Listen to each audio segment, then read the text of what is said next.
history of Major League Baseball and the best player in the game today on display on baseball night in America, taking on the Dodgers just a game out in the NL West.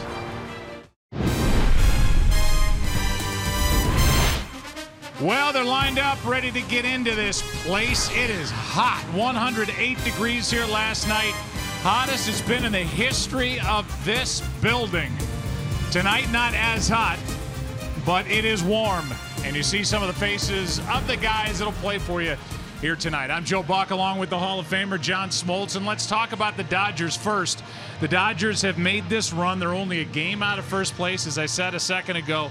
And with all the analytics and all the scouting and everything else, they're really getting a lot of production out of two guys that they did not expect to get it from coming into the year. Yeah, similar to last year, Bellinger and Taylor. Well, this year it's a different cast. It's Muncy and Kemp. Not sure a lot of people thought Kemp would even make the team, yet alone be the starting outfielder and now an all-star. You see the numbers.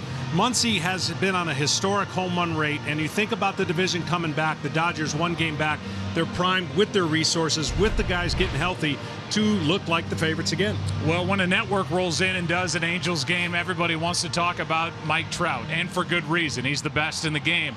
But for the Angels, it's been a frustrating year, and the main reason why, the injuries that have just besieged the starting rotation. Yeah, so much optimism. Of course, Mike Trout, the best player in the game. The greatest story in the game was Ohtani. He got hurt, but the real story that keeps resurfacing that they don't want to talk about anymore, injuries, injuries, injuries. They cannot sustain the kind of injuries and be competitive. Two teams ahead of them running away. So right now they're kind of in neutral, and Mike Trout's trying to do his thing to hold this season along. We get ready to battle just south of the city of Los Angeles in Anaheim. It's the Dodgers, it's the Angels, it's baseball night in America. Coming your way next.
Continues game 2 of this 3-game set. By the way, don't tell the Padres I said that, but they're 11.5 games out in the NL West. It's 100 degrees at Angel Stadium tonight, 108 last night. The wind, we're hoping for some more, but right now have to settle with a 10-mile-per-hour wind.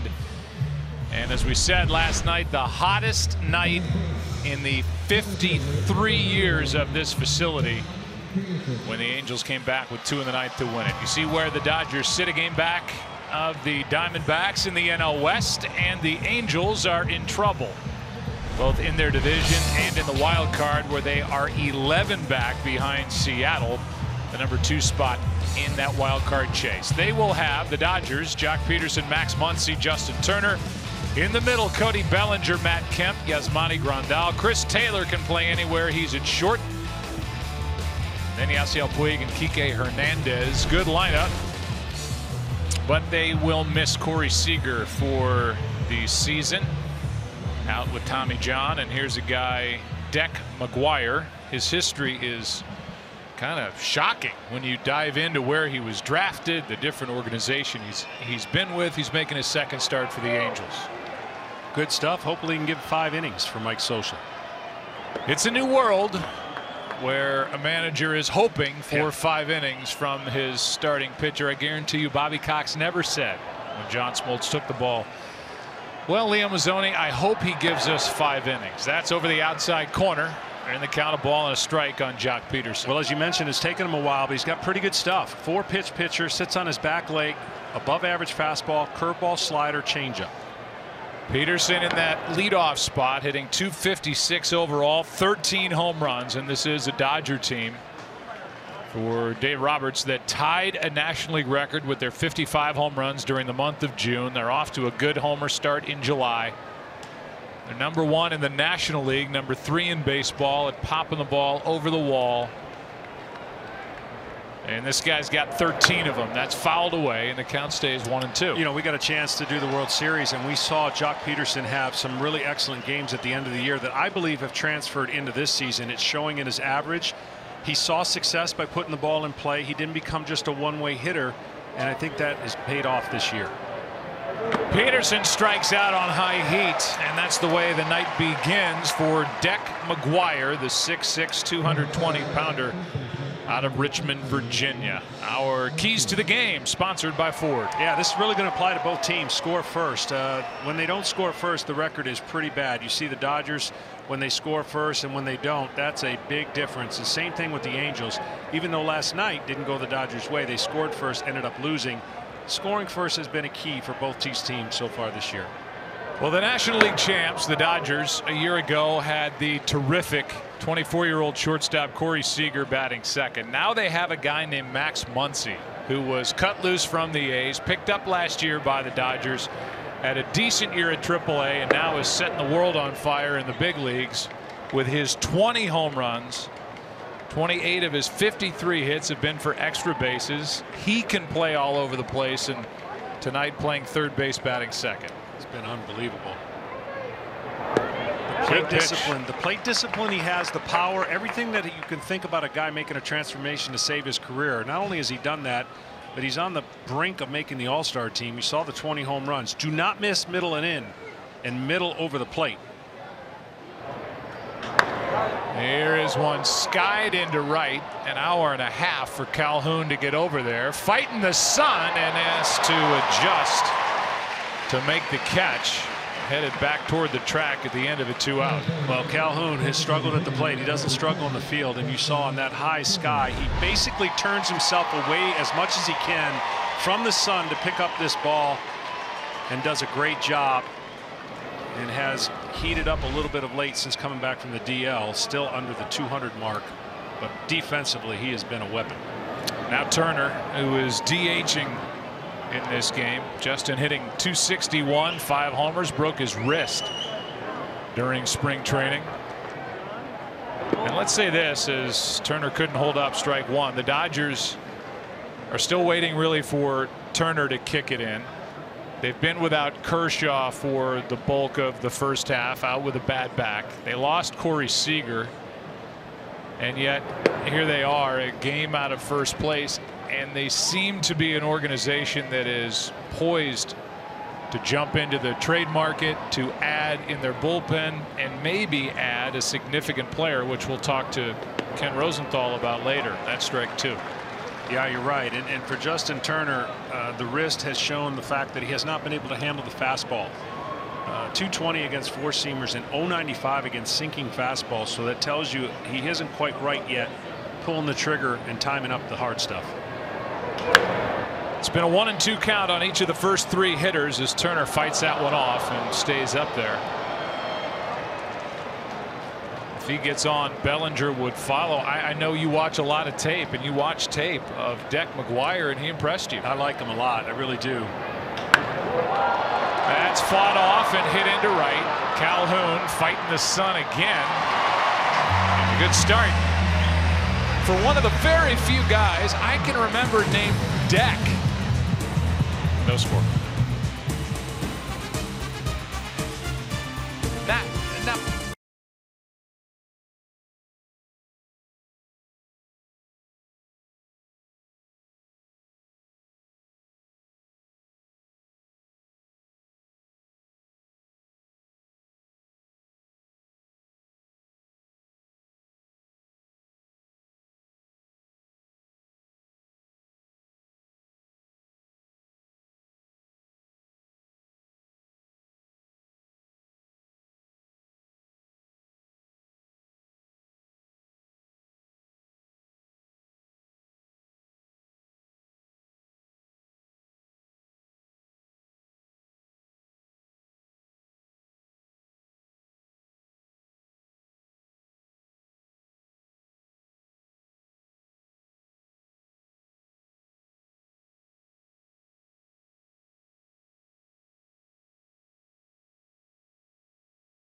down and ready to lead off for the Angels. He'll be followed by Andrelton Simmons and then Mike Trout. In the middle, Justin Upton, Albert Pujols, Shohei Ohtani is back, Luis Valbuena, Martin Maldonado, and Ian Kinsler. The bottom 3 for an Angels team that's hitting .243 as a group. And here's one of the unsung heroes in the rotation for the Dodgers, Ross Stripling. Yeah, he's been amazing in fill-in role. He's going to probably end up in the bullpen, but he's an unorthodox type style pitcher. He's going to pitch exclusively out of the stretch. He can throw his fastball up with good backspin, and he'll throw that knuckle curveball and hard cutter with an occasional changeup. But he exposes the weaknesses of the hitter better than most pitchers. Hits the outside corner to Calhoun, who came off the disabled list on June 18th. Had been on with an oblique strain. Even though the numbers are not what anybody around here wants, he's been much better since coming back. And is one of 5 guys who have hit leadoff for Mike Scioscia this season in this ever-changing lineup for the Angels. And there are the numbers before and after, hitting .268 since coming back. Yeah, it's been a really rough start. 172 the first month, 108 the next month, then he climbed to 243 and now finally at 316, trying to get that average closer to the 2 starting point. That's in for strike 2. And it's simply the reason why the Angels have been trying formulas to see where to bat Mike Trout. When you can't get guys on in front of him, it's a frustration that the manager talked to us today about, trying to get more opportunities for Mike Trout to hit with runners in scoring position and on base, period. Lineups are a big reason why sports radio talk exists. Yeah. With regard to Major League Baseball. Everybody freaks out about the lineup. As you said, it's something Mike Scioscia's thought long and hard about. He's finally slid Trout down to 3. He's got Upton hitting 4th, and Pujols this past week hit 5th for the first time since his rookie year in 2001, and he was all for it. And he's in that spot again tonight. 2-2. The changeup has not been Cole Calhoun's friend, as he has really struggled. 0-65. You see a couple changeups there out of Stripling once he got to 2 strikes, and he's got a big overhand curveball that he can spin it and throw it firm and break from the top of the zone down.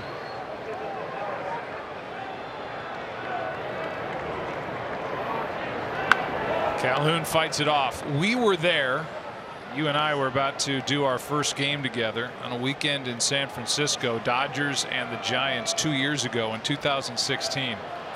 When on a Friday night, Ross Stripling made his major league debut against their rival Giants. He went 7 1/3 no-hit innings and was pulled in that game by Dave Roberts, who was in his first year as the Dodgers manager.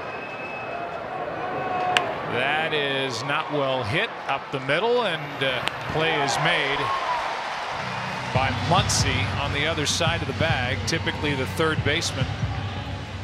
I'll write it down as 5-3, but a grounder for an out to the right side of the infield. And the story was great because obviously Dave Roberts is trying to make his impression as the Dodgers manager.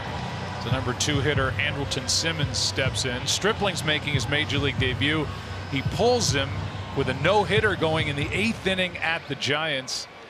We got a chance to talk to Dave the next day, and there's more to the story, but right now the at bat by Andrelton Simmons. Yeah, it was one of the coolest things I've ever heard a manager say, because he took so much grief, as you can imagine, you know, taking a guy out with a no-hitter. He was always going on his walk the next morning. He runs into a gentleman who taps him on the shoulder and he says, "Thank you very much for taking care of my son." That happened to be Stripling's dad. Now, Stripling was coming off of Tommy John surgery, so they were very precautious in how they wanted to do it, and it was a moment that Dave Roberts will never forget, and certainly not a lot of other people would have known about it. But welcome to managing. 2-0 the count, 1 out, nobody on. Simmons having his best offensive season, hits it off the end of the bat, sinking line drive, but caught by Peterson. And a little leap and a grab, 2 out. Well, I've just been, not that anybody cares, but thoroughly impressed by the job that Dave Roberts has done. He's got pressure being the Dodgers manager. He's got a lot of people in the front office who have a lot of theories on a lot of things, and he's just been able to focus on his job, keep this team pointed in the right direction, and despite all the injuries, because of the depth that this organization has provided, he's had the Dodgers either at or near the top of the division ever since he took over. Here's Trout, 2 out, nobody on, strike 1. Yeah, it really has been impressive. There's personalities, there's expectations, there's huge markets, and then there's the pressure of not winning a World Series in over 30 years, although last year they came very close to that happening and breaking that streak. Here's the 0-1 from Stripling to Trout. Ball 1. And let me just add one more pressure to him. Now that the Lakers got LeBron James, there's a new sheriff in town, and the focus on the Dodgers will go a long ways if they are able to get back to the World Series and ultimately win it. That's why I don't think they will be done making moves and adding to their roster. 1-1 pitch is fouled back, and because the Lakers got LeBron James, Dave Roberts has a goatee. He's taking this out for a little spin. He played baseball as a player in the big leagues with a goatee, and he told somebody in the media, "Hey, if the Lakers get LeBron James, I'm going to grow my goatee back and I'll manage the All-Star game wearing the goatee." And that person reminded him of that promise, and so that's why it's on his face right now. All-Star game a week from Tuesday. Here's a 1-2 pitch. Trout will be there. He's a 2-time All-Star game MVP. That falls in for a base hit, and I would guarantee you Stripling turned around and was shocked to to see that fall that far in front of Yasiel Puig and right. Yeah, Puig was playing deep, of course, to respect the power. I don't know if he got a great read of the ball off the bat. Trout will take it. And here's the pitch. Tried to get it inside and got it up. And then you're going to watch right there as he didn't get the greatest of reads and comes in. Puig, one of the better outfielders in the game, just did not see that ball as quickly as he needed to in this bright sunny day. He unleashed a wild throw last night that was the final nail in the coffin for the Dodgers in a 3-2 loss. That's ball 1 to Justin Upton. Whenever you get a great hitter to hit the ball that soft, you're hoping, come on, I got him, but then no. So Stripling's reaction, Puig didn't get there, and here comes a 1-0 pitch from Ross over the outside corner. Last night the Angels won 3-2. They scored their first run on a bases loaded balk. Second run was driven in by David Fletcher with 2 out after an 0-2 count, 2 out, nobody on, and a walk. Stolen base, a wild throw, then the hit, then a Kinsler hit into right. Puig threw to the plate, took a weird bounce, got away, and the Angels won. Inside corner, 1-2. This game's amazing. I mean, you never can take anything for granted. And I know they've had bad losses, every team does, but last night had to hurt, especially when you think about the best closer in the game for the Dodgers. 2 strikes, not a worry in the world. Did not throw another ball, did not throw another strike, and the game got away from them. Not only did they tie it, they went on to win it. With 2 strikes, Trout might think about stealing a bag. He's 13 of 14 attempting steals, and he draws a throw from Stripling.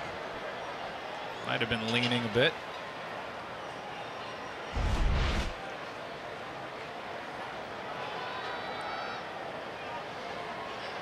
Upton hitting .248, 17 home runs. Waits for a 1-2 pitch.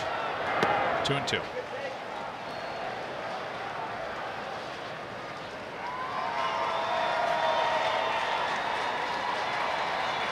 Struggling as most hitters do with 2 strikes on him. Upton loves to hit ahead in the count, and one of the streakiest hitters in the game.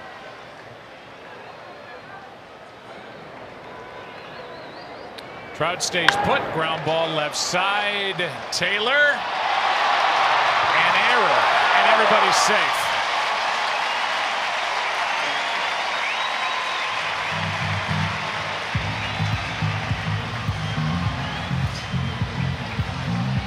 This ball looks like it just rode up the arm as he comes in the glove. It just transfers and then goes right up the arm off the chest. And not able to recover in time to make the throw to first. And now one of the best RBI guys in all of baseball, Albert Pujols. Explain to me how that's a hit.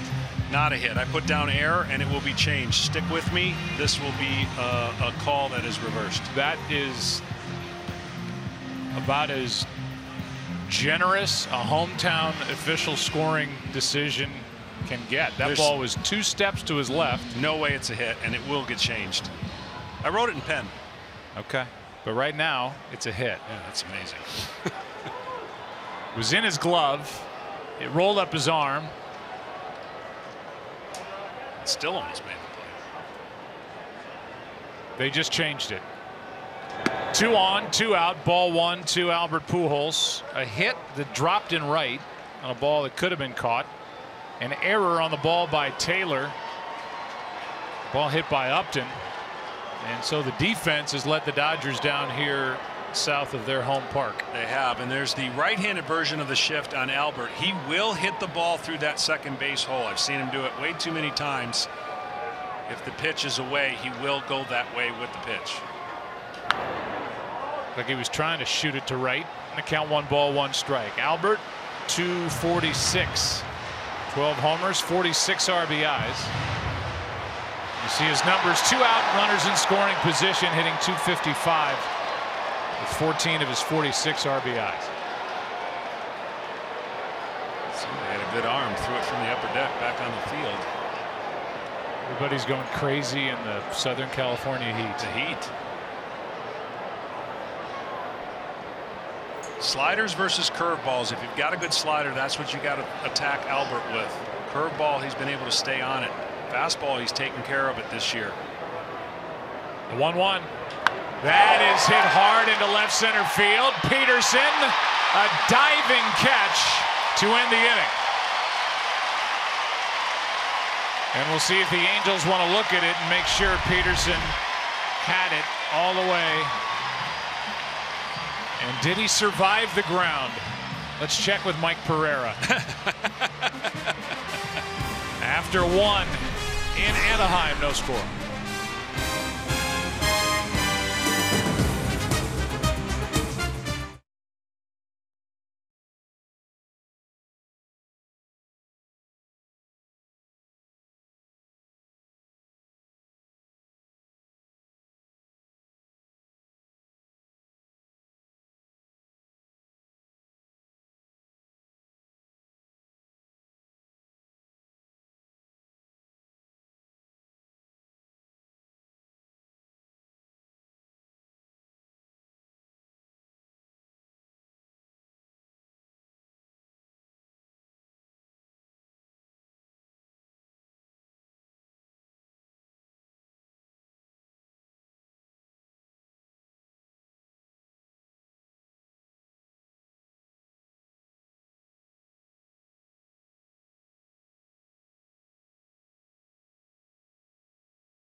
Budweiser takes some out to the ball game. Glad you're with us tonight on Fox Baseball Night in America. No score after 1. A hit, an error, and then the first inning came to a close on a diving, rolling catch by Jock Peterson in left center on a ball hit by Pujols, and so we're scoreless. Here is Bellinger, who has hit 17 home runs. 17 of the 122 the Dodgers have hit as a team. Good breaking ball from Deck McGuire, who had a 1-2-3 first. You notice a different style of pitching. Of course, he's out of the windup, as most starters are, but watch him sit on his back leg, coil, and then let it go. Right side of second base, and close, but out. As Andrelton Simmons almost took a bit too long. Ken Rosenthal, the story of Deck McGuire is pretty interesting to detail. It is, Joe. What a journey it's been for him. The Angels are his 8th organization. That counts the Blue Jays twice. McGuire was the 11th overall pick in the star-studded 2010 draft. First 3 picks in that draft, Bryce Harper, Jameson Taillon, and Manny Machado. The Blue Jays draft class that year was also quite impressive. Behind McGuire, Noah Syndergaard, Aaron Sanchez, Sam Dyson, and other major leaguers, McGuire is 29. Obviously, his career has not progressed in the same fashion as those others, but he keeps persevering. I asked him about that, and he told me it's pretty simple. I just keep trying to get a jersey. Well, he's got a jersey. He's off to a good start tonight, Kenny, and even since he came to the Angels, they shipped him out, brought him back for the start. There's opportunity here with LA. Had a decent first start, at least for 3 innings, and then everything collapsed on him against the Orioles in the 4th. An 8-2 loss last Sunday. Here's a 2-1 pitch. 3-1 on Matt Kemp, who has found the fountain of youth with the Dodgers since returning to this organization. Yeah, he's been unbelievable. I look at all the numbers in the last 7 days. 588 innings 1 through 3. He's hitting 390. I mean, he's having a banner year and going to the All-Star game after the trade from Atlanta back to the Dodgers. That is just up and away, and the first base runner for LA. The Dodgers, that is a 1-out walk to Matt Kemp. It'll bring in Yasmani Grandal. Kemp was basically traded for his contract rather than whatever remaining skill he had. He will make that first All-Star game appearance, it seems. The first time in 6 years. He lost over 40 pounds over the offseason, hit his way onto the Dodgers roster, and now he's a big reason why they're hanging toward the top in the NL West. But you see what the Braves acquired: Adrian Gonzalez, Brandon McCarthy, Charlie Culberson, and Scott Kazmir. It was basically getting some money moving from each side, and well, Kemp has made the most of this second chance with the Dodgers. Yeah, both teams really have benefited when I don't know how much they thought each team was going to, in the Braves case, maybe get 2 veteran pitchers that they were going to move to make pieces later for next year. McCarthy's been really good. Culberson's had some great late inning magic and home runs. Kazmir's yet to pitch for the Braves. Here's a 1-1 to Grandal. Strike 2.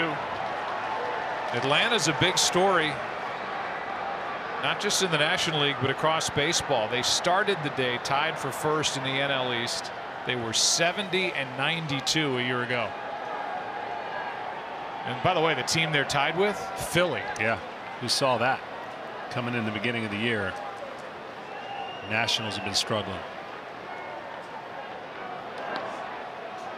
With the Nationals, you know, they're in the final year of the Bryce Harper deal. Strasburg has a tough time staying healthy. Scherzer's been all world, but you wonder how long that window stays open. They've had some great teams good enough to win it all, and they haven't been able to do it. Time running out, maybe. 1-2 the count, 1 on, 1 out. Grandal has hit 12 home runs.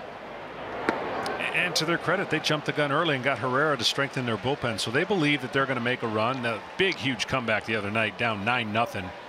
And you see the numbers. Their starters have just not been able to get on track. And their Harper has not had the average. He's had the homers, but I think they're getting ready to click, and they're not buried, much like the Dodgers had a chance to be buried. The division came back to the Dodgers. You see where they're at. I think the same will be said for the Nationals when it's all said and done. 2-2 pitch. Grandal strikes out. 2 down in the second.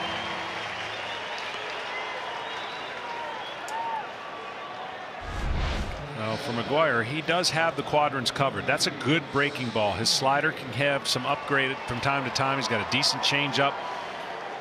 The key is really commanding the zone with your fastball, not showing hitters every pitch too early if you don't have to.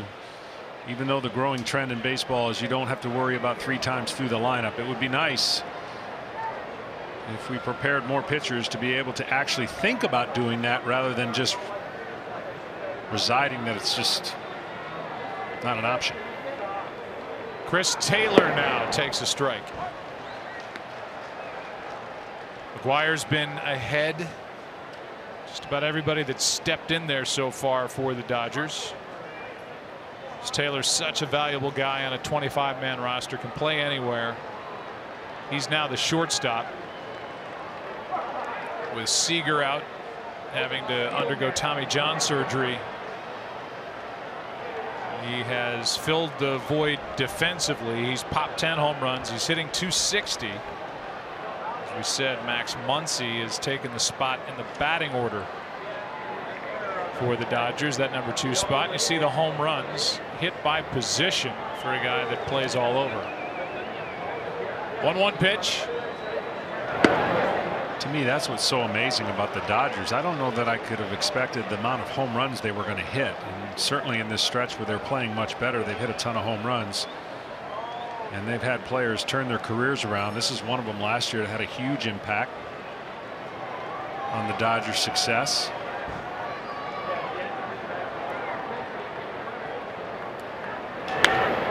Here is a foul ball off to the right. Go back to 2015 and powerful surprises. Jack Peterson burst onto the scene, hit 26 home runs. 2 years ago it was Justin Turner who got his chance and made the most of it with the Dodgers, and Corey Seager is probably an MVP in waiting at some point in his career. Last year Bellinger, Chris Taylor, stunning that he hit 21, and now this year 35 between Muncy and Kemp.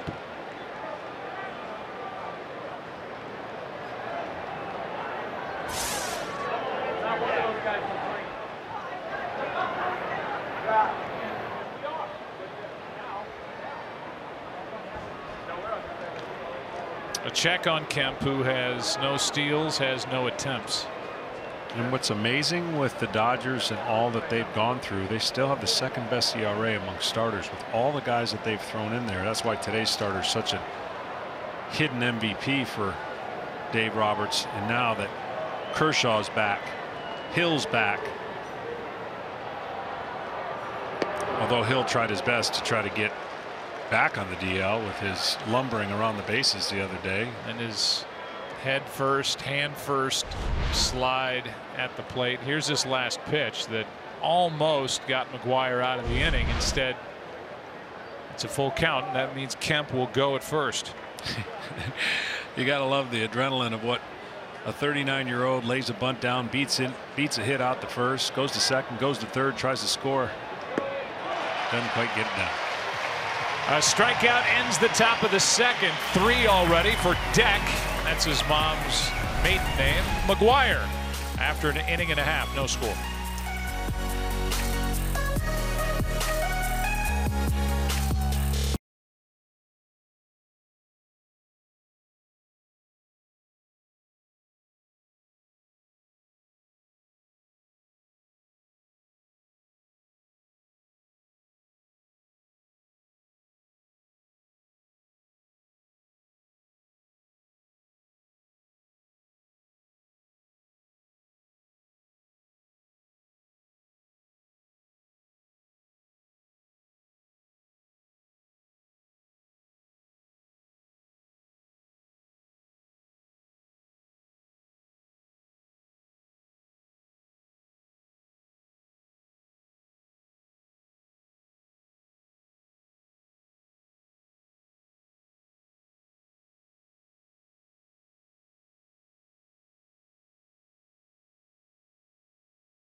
Tonight's telecast is sponsored by Verizon. Now go mix and match family unlimited plans. The Dodgers return home on Friday, July 13th for a rematch of this series against the Angels. Come see Kemp, Bellinger, and Puig at Dodger Stadium. Get your tickets now at Dodgers.com. Ohtani trying to bunt his way on to start this second. Fouls it away, strike 1.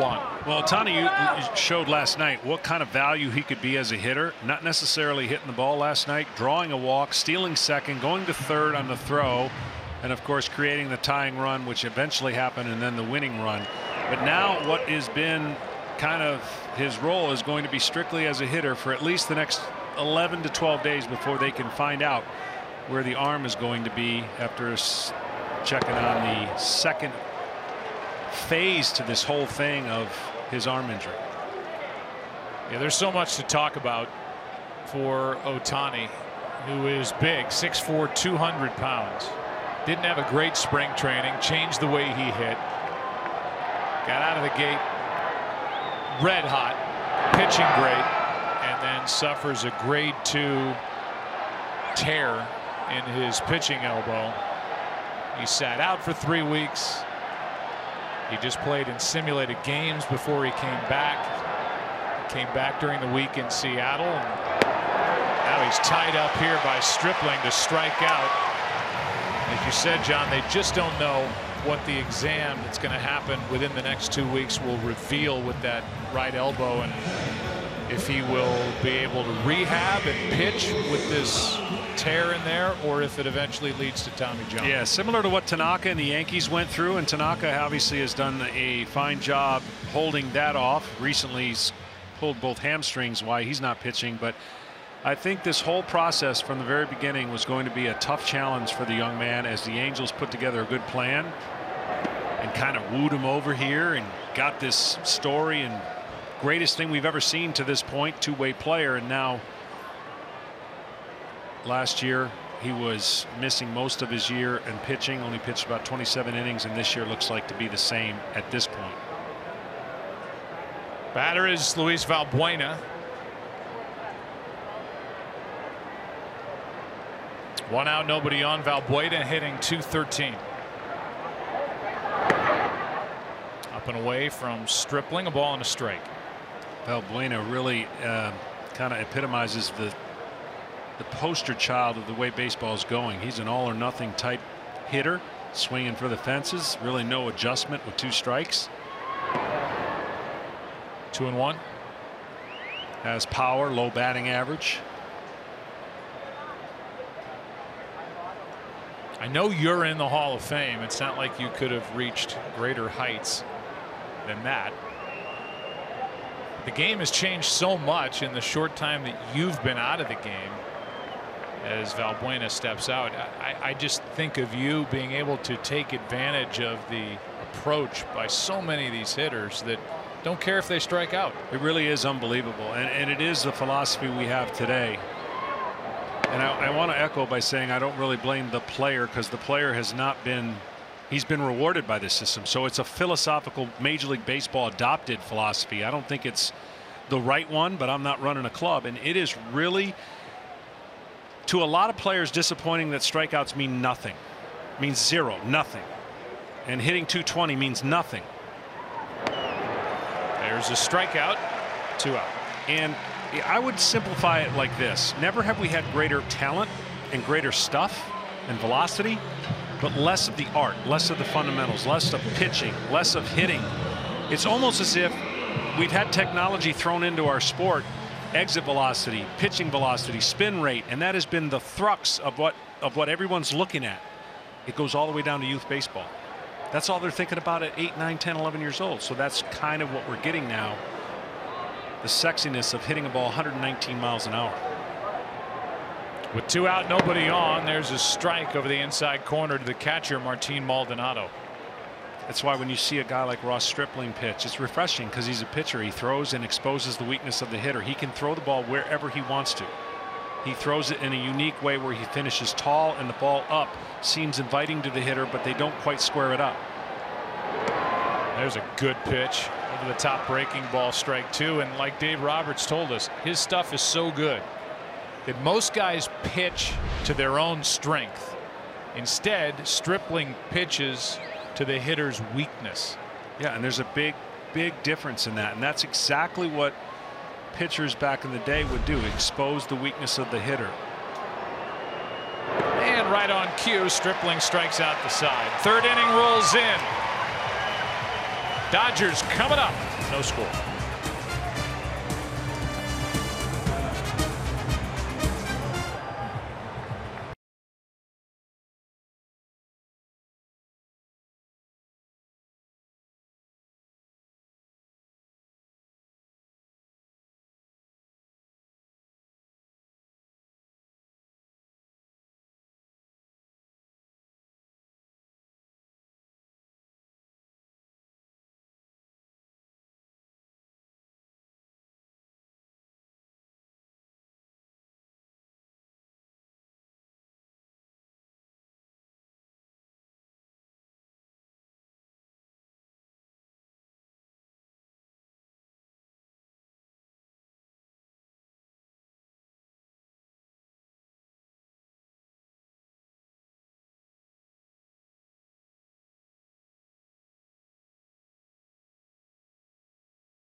tomorrow before the Mariners come to Angels Stadium on Tuesday for a 3-game set. Get your tickets now at angels.com to see Trout, Upton, and Simmons in action. Third inning, no score. Bottom 2 in the lineup for the Dodgers. Yasiel Puig takes a pitch up and away, ball 1. Puig, then Kike Hernandez, then Jock Peterson. Dodgers looking for their first hit. Kemp drew a walk with 1 out last inning. He was stranded. 1 ball, 1 strike. Puig has made some changes, getting better in some areas, both with his plate discipline. Look, when the Dodgers win, he hits 336. When they lose, he hits 149. So that's a pretty big spread. Safe to say, when he does good things, he increases the chances for the Dodgers to win a baseball game. Whoa, that one got away from McGuire. Obviously, the month of June has been good for the Dodgers with their 55 home runs to set a franchise record. The month of June was particularly good. As you see a replay of this breaking ball that went over Puig's head. Back in 2013, the month of June was the month of Yasiel Puig. 2 balls, 2 strikes. He came up. He was celebrated when he came up. He had had a good spring. He came up on June 3rd, hit .436, had 44 hits in that first month in the big leagues, 26 games, and was the player of the month. Pops this one foul right side. It will get out of play. Yeah, and the one thing that always follows Puig is not only is he talented, but there's a chance he's going to do something that might frustrate the manager, might frustrate his teammates. And as he's evolved, he's getting less and less of that type play. Very exciting in the field, can get a little carried away on the bases, but had some big moments last October. That breaking ball fouled away. Really has never been able to click it into gear in the postseason either. No. Bright lights, big swings.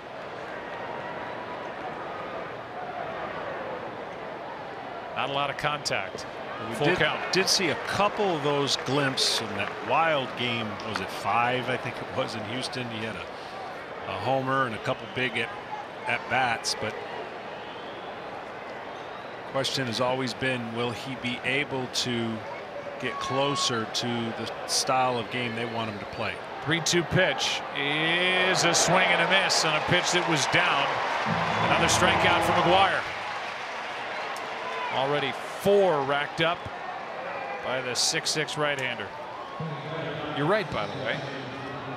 We get a 2-run home run in the 9th inning, a 3-run 9th inning in that crazy game 5 in Houston that the Astros won 13-12 in 10.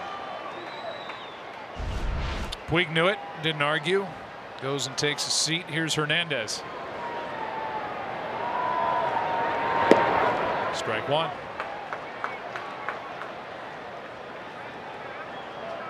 Maybe it's because he's a tall right-hander, but I look at Deck McGuire from up here, and there's a Kevin Apier look to him. A little bit. There's a base hit, first of the night for the Dodgers. Belongs to the number 9 hitter, Kike Hernandez. Chris Myers never hit 9th in any lineup. He's standing by with a game break.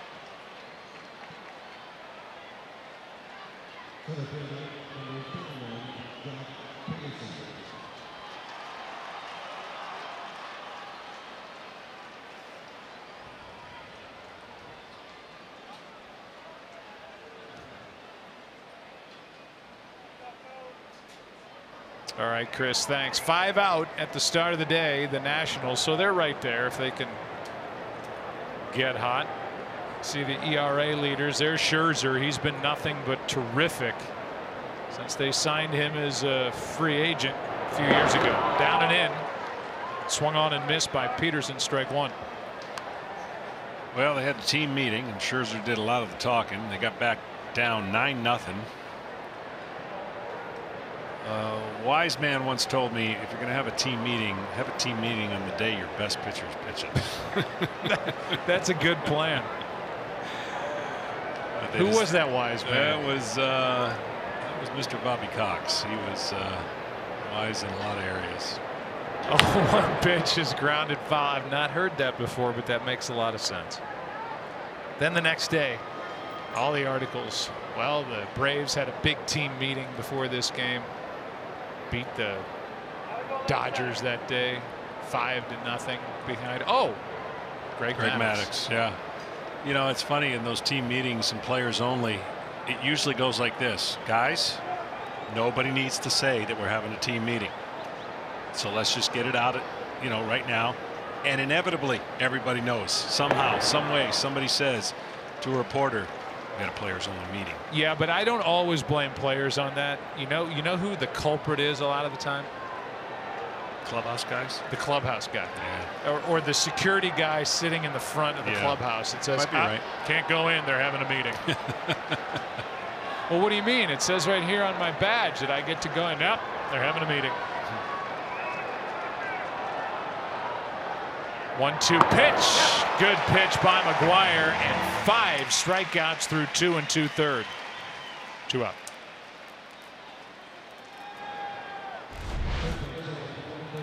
Now this is the old version of Jock Peterson. He can climb the ladder. He's got the biggest spreads between up and down and swings, and he cut that down last October, and really so far this year he's been much better in his production, his average, contact. But right there he expanded the zone pretty good at bat.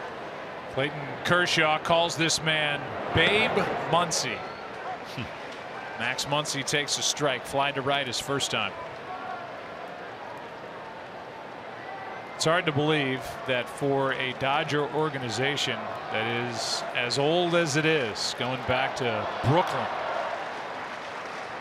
that Max Muncy has done something that nobody in the history of the organization has done. Talk about a surprise.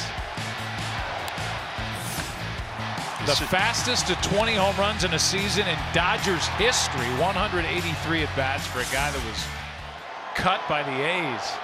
It's amazing, and it's amazing his swing path, the change he's made to keep it in the zone, and he doesn't miss his pitch. I can tell you that. 0-2 pitch. That's where you got to get him. You got to get the ball up and away if you're going to have any chance. But he's so real, you know, he's pretty disciplined. Each month he's gotten better and better average wise. From 207, 261, 289 to 368 currently. And I think the fact that his power numbers have not sacrificed any of that is impressive to his discipline.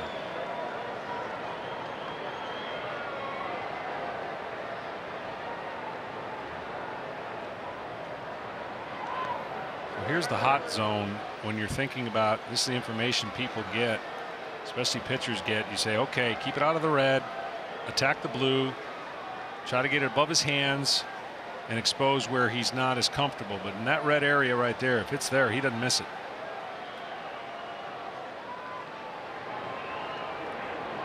One-two pitch is down. McGuire has tied his career high in strikeouts with 5. But the Angels have action in their bullpen, obviously, on this warm night for a guy that hasn't been stretched out, not expecting a lot of innings. But Jose Alvarez, a left-hander, is getting loose.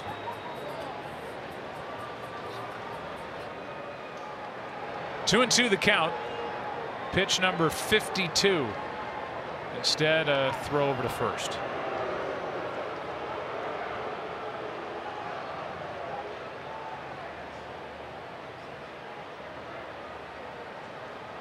Threw the curveball down and in that Max did not go after. We'll see on the 2-2 pitch if they go fastball up again and make it over the plate a little more to make it enticing. Good pick by Maldonado. Spiked a changeup. So another 3-2 count as you look at Martin Maldonado saving a wild pitch. Runner at first, Kike Hernandez, who can really run, will get a head start.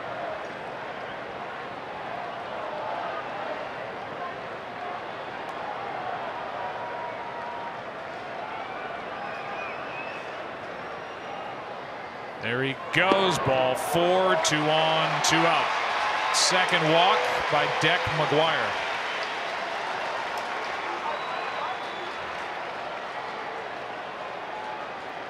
And Charles Nagy will jog out and talk with McGuire, with Justin Turner walking to the plate. You look at the keys to the turnaround for the Dodgers. Matt Kemp has been one of the biggest surprises in baseball. Ross Stripling is pitching tonight. He has stepped up in that rotation. Major League high 66 home runs since the start of June, and in June they had the second best record in the National League behind Arizona, the team they trail in the division.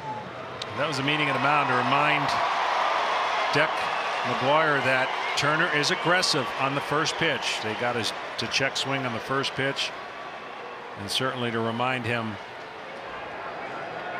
if they need to, of the scouting report on how they want to attack Justin Turner. You can attack him differently than you did last year based on that wrist injury. You wonder if, with where the Angels sit, with Deck McGuire on the mound now at least 55 pitches before the end of this top of the third, if this is the last hitter, with the left-hander Alvarez and the left-handed hitting Bellinger on deck. 2 on, 2 out. 1-0 pitch to Turner. 2-0.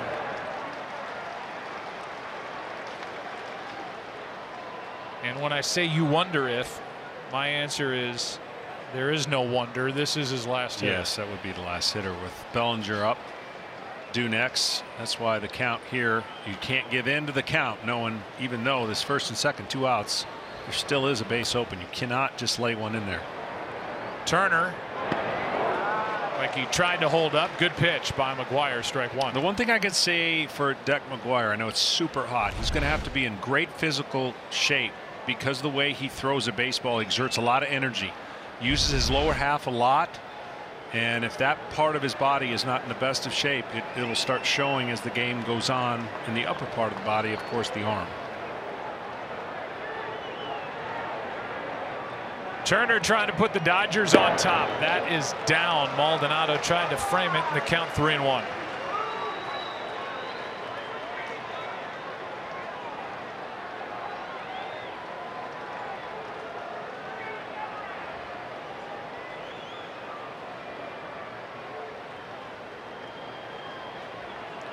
Dangerous pitch coming from the right-hander McGuire.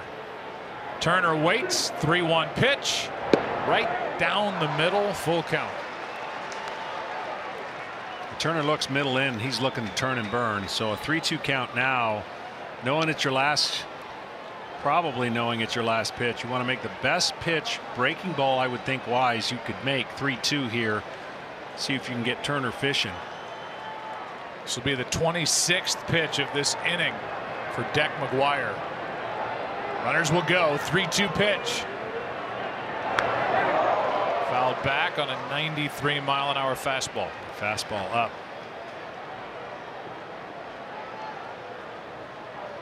This situation with the rotation for the Angels is not just a 2018 thing. Since the start of 2016, 26 different starters. Tied for the most in the American League with Seattle and the Twins.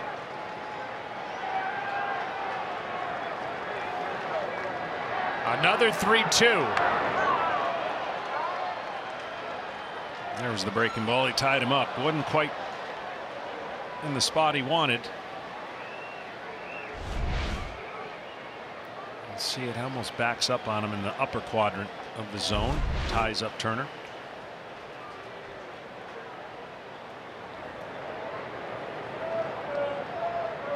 A down year for him with runners in scoring position. He's been one of the Dodgers' best hitters over the last couple years when there were RBI opportunities on the bases.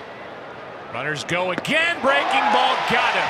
And a big pitch by Deck McGuire to get through 3 scoreless and get around a hit and a walk in the 3rd. Good pitch.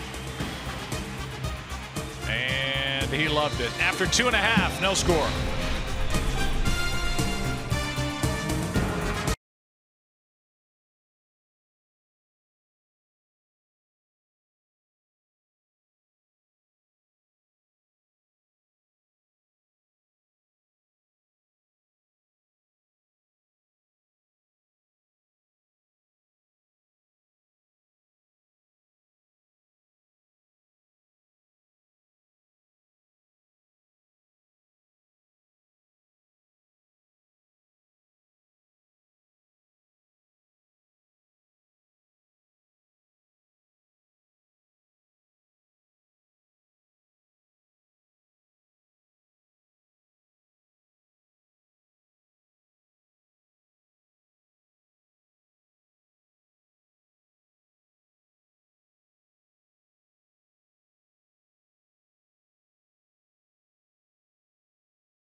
got into and out of trouble by striking out Justin Turner with 2 on a 3-2 breaking pitch a moment ago.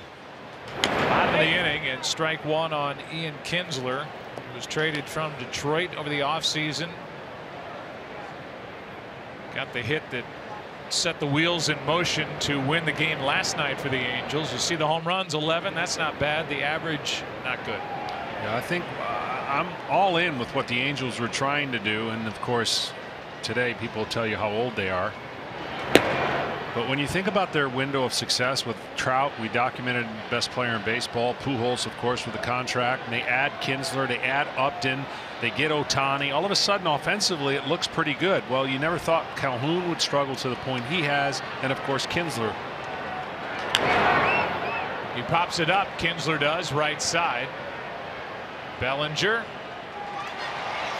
1 out. Stripling doing his usual thing, rolling right along. Here comes Cole Calhoun, and Ken Rosenthal talked about how he's kind of picked it up since coming off the disabled list, and there have been some changes with his approach. Well, John, Cole Calhoun, classic example of a guy who might have gotten too carried away with launch angle. Look at the before and after here. Here he's upright. He hit a ton of pull side grounders because he was flying open, trying to create lift. Now he's got his hands lower. He's bent over slightly in his setup. He's become more balanced. We've seen a huge difference since he came off the DL. 842 OPS in 62 plate appearances. 1 out, nobody on. Takes a strike.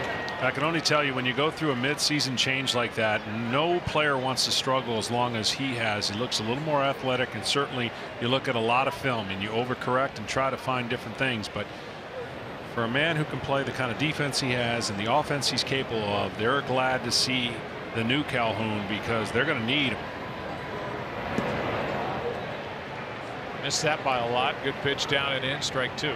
I think the biggest thing when you think about this offense, and last year the miracles they were pulling off, he does have a little bit more movement with his hands, and maybe that's part of the engine that he's trying to get going, because I think whether it's the shift, whether it's the new age philosophy, this has ruined a lot of baseball players. And when I mean ruined, it's gotten them into funks that it'll take longer to get out because they've gotten into this launch, lift, and separate type mode. There's absolutely, to me, no excuse why a hitter can't adjust to what a team is doing. And when a hitter cannot adjust, he's going to pay the price. And that price is going to be in his average, swings and misses.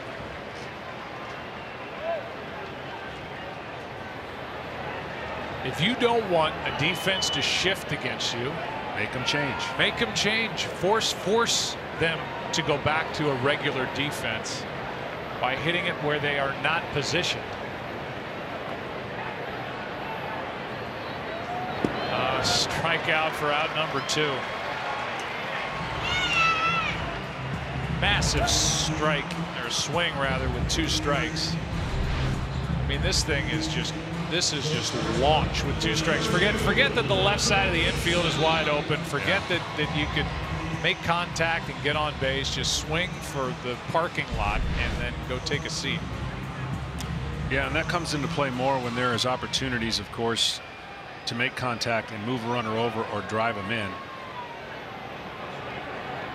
Well, Simmons is kind of a throwback. Yeah. I think he's learned what kind of hitter he wants to be. In Atlanta, he was a lot of pop-ups trying to hit for power, and now he's hitting for average. Every number for Simmons has been a great number. You can't find a bad one pretty much when you dive into his stats. And he's been unbelievable so far for an Angels offense that's been kind of hot and cold. He can take his big swings till he gets to 2 strikes. He gets smoked here on a pitch that got away from Stripling to put a man on with 2 out. But Andrelton is a .347 hitter with 2 strikes. That is the best number in baseball, so he's able to at least make contact. He's zagging when everyone's zigging. I think hitters that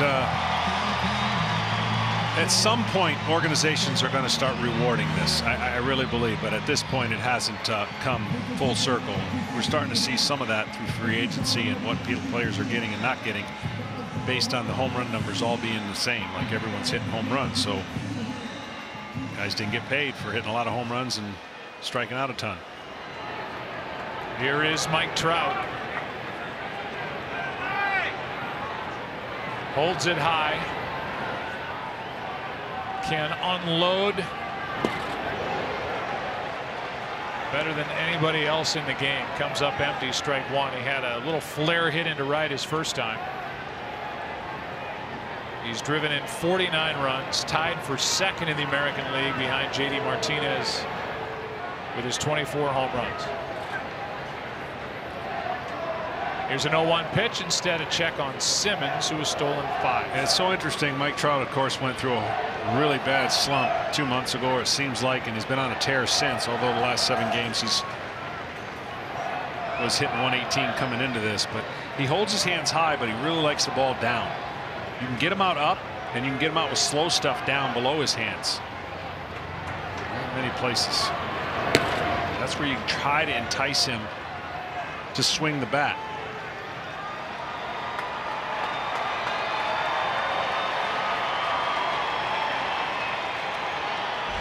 When you talk about defensive shifts and then where players are playing, despite all this power, look where they are in the outfield for Mike Trout. They play him to hit it the other way. Left center field is wide open. He can hit the ball out anywhere or go 2 for 2 through his first 2 at bats as he sends Simmons to third with 2 out.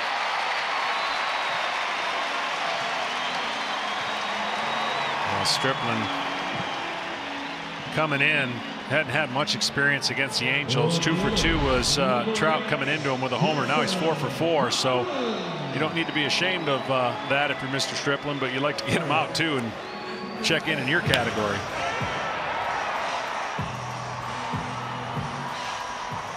We've had Mike Trout on Baseball Night in America 2 times this season. He's 7 for 7.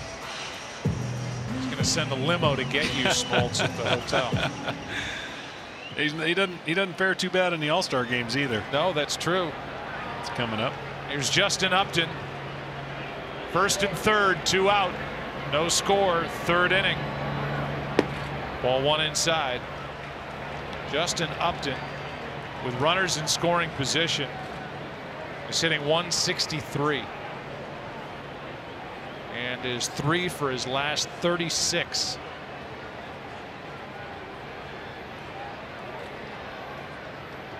Right side of the infield is wide open. Little pop up into right off the end of the bat. Yasiel Puig will come to get it. And that sends this Saturday night game into the 4th. Justin not happy. Stripling is. No score.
Chevy, the most awarded and fastest growing brand in the last 4 years overall. And by Boost Mobile. New pitcher for the Angels, Jose Alvarez. The lefty comes out of the bullpen. Angels have the 8th best bullpen ERA in the American League at 3.96. McGuire went 3, allowed 1 hit, walked 2, struck out 6. No score. Strike 1 over the outside corner to Cody Bellinger. Alvarez throws across his body, really gives an illusion it's difficult for the left-handed hitters to pick it up, and runs it in on the right-handed hitters. That is a rocket. Nice pick by Pujols, and the flip for the out. Good play. Pujols, not as agile, but one of the best first basemen you'll ever see. Back in the St. Louis days, he basically took place of a first baseman and a second baseman. That's how much territory he could cover. It's difficult to watch him run with the injuries he's had, but still the glove is a weapon. And talking to Mike Sosa, we asked him about what the plans for Ohtani. Will he hit DH and play a lot? And a lot of it will depend on that man right there and his feet and legs, making sure that he gets a rest from time to time for playing first base. Took him until his 6th year to win his first Gold Glove, but you're right. Here's Kemp. Walked his first time. I had a chance to watch Pujols on an everyday basis. He wasn't the fastest runner, but he was the best base runner. Yeah. He wasn't the most agile guy, but he covered a ton of ground with anticipation. He was aggressive. He was as aggressive a first baseman, at least, and maybe this is more Cardinal stuff, since Keith Hernandez was playing. He would try to get the lead runner just about every time. If you were a pitcher on the mound and you weren't active like that, you were going to get exposed, because he was going to go wide right and make a throw to first with you covering it. Well, the career has been incredible. He made the Cardinals opening day roster in 2001 because of an injury to Bobby Bonilla, and he hasn't looked back since. One of 4 players with 600+ home runs, 3,000+ hits. As Mike Socia said, he will one day be regarded as one of the greats of the all-time greats. Yep, I agree. And by the way, I can tell you, this doesn't apply to everybody we get to cover. He is one of the most wonderful people you'll ever meet in your life. If you get a chance. And he doesn't let a lot of people in, and I'm not saying I was in back in the day, but those who know him and call him a friend tell you he is a shirt off his back kind of a guy. Just a good man. Made an impact, him and his wife and his foundation, off the field. And obviously speaks for itself, the impact he's made on the field. 2-0 pitch. Good rip by Grandal. 2-1. Well, this is a perfect example. The Angels really don't have a lot of options. That's why you're seeing multiple pitchers have to pitch for them, and a slew of options from the minor leagues to the big leagues, and a lot of pitchers. But this kind of philosophy that seems to be growing amongst a lot of teams to try to give them a chance to compete, it cannot work long term. There's just no way. And I know that's what the trends of baseball are saying, and how you can economically make this work, along with throwing enough guys. Tampa Rays have certainly been the forefront of that, and the Philadelphia Phillies are using a ton of relievers. Analytically, it makes sense, but long term, since I've been in this game, the teams that usually win are the teams that have some horses in the rotation, a decent bullpen, a closer, and don't patchwork it unless they've had a ton of injuries. There was a time when Boston Red Sox and their Moneyball wing of the front office thought you didn't need a closer. It didn't matter. You don't need the guy for the 9th inning. 3 outs with 3 outs. And they proved that you do need a closer. Yeah. Finally won it all when Keith Folk got out after out after out in 04. That's ball 4 to keep the top of the 4th inning alive. Batter will be Chris Taylor, and we're going to have a pitching change. You saw Taylor Cole getting loose in the bullpen and a quick trigger. Mike Scioscia as Alvarez will leave. And Taylor Cole will enter. 1 on, 2 out here in the 4th.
Finals on Fox as France takes on Belgium. Coverage begins Tuesday at 1 Eastern on Fox, or stream it live on the Fox Sports app.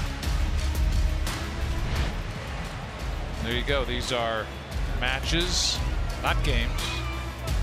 Matches, and you see who is left to semifinal matchups. And there's that France and Belgium game. Crazy game today, Russia and Croatia.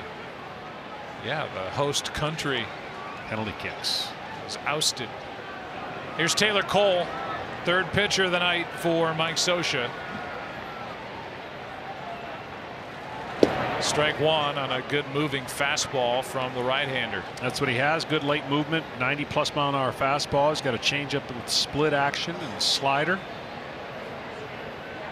We'll see how many outs he is going to get. Dak McGuire went 3-1 hit, struck out 6. 0-1 pitch here. First one at 93, this one at 94. Good movement, 2 strikes. Taylor struck out his first time. He has hit 10 home runs, his average at 260.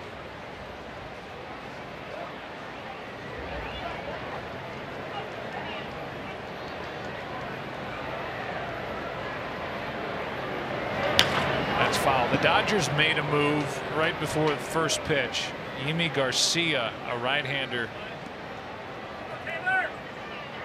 went down, and Pat Venditti, an ambidextrous pitcher, is called up. Not only that, he throws with both hands. Yeah, there you go.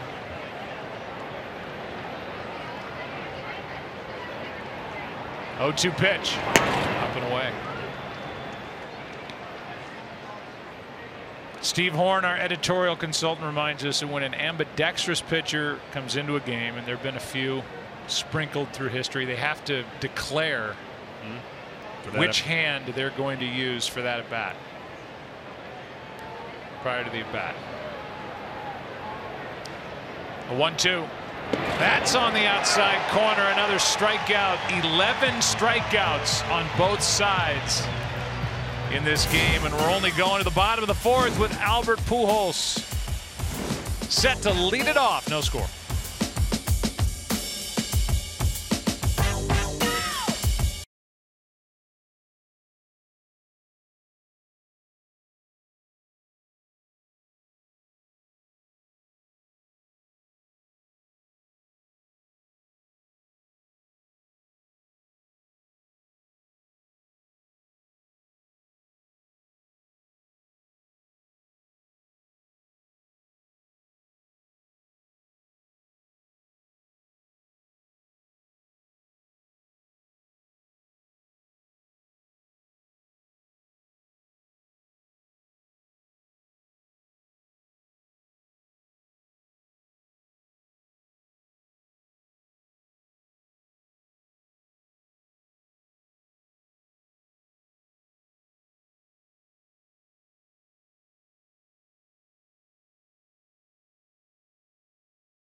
Pujols, Ohtani, Valbuena for the Angels. Scoreless game, bottom of the fourth inning. Angels won last night 3-2. That's in for a strike. Pujols says, "You have got to be kidding me, Mike Winters."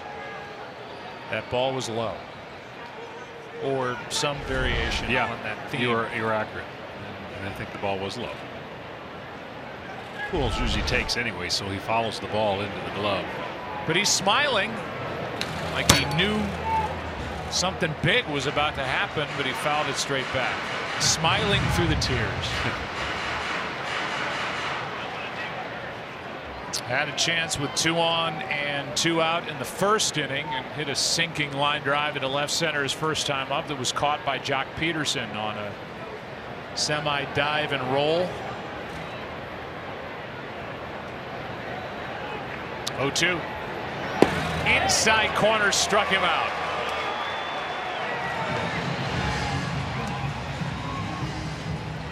5 now for Stripling through 3 1/3. Well, I talked about his command, the fastball side. He could throw this fastball to pretty much both sides of the plate, and you can see right there, painted him inside after getting a call early and then a foul ball. You can see what Mr. Stripling has done as a starter and as a reliever. Both impressive and both going to be vital roles as the season prolongs when he returns back to the bullpen if the Dodgers continue to get health and healthy pitchers returning to the rotation. Second time he's done that. Show the bunt. That, by the way, courtesy of the LG G7 pitcher profile.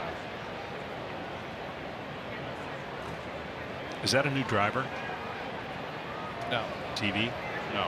It's no, it's not. It's electronics. Mr. Senior Tour.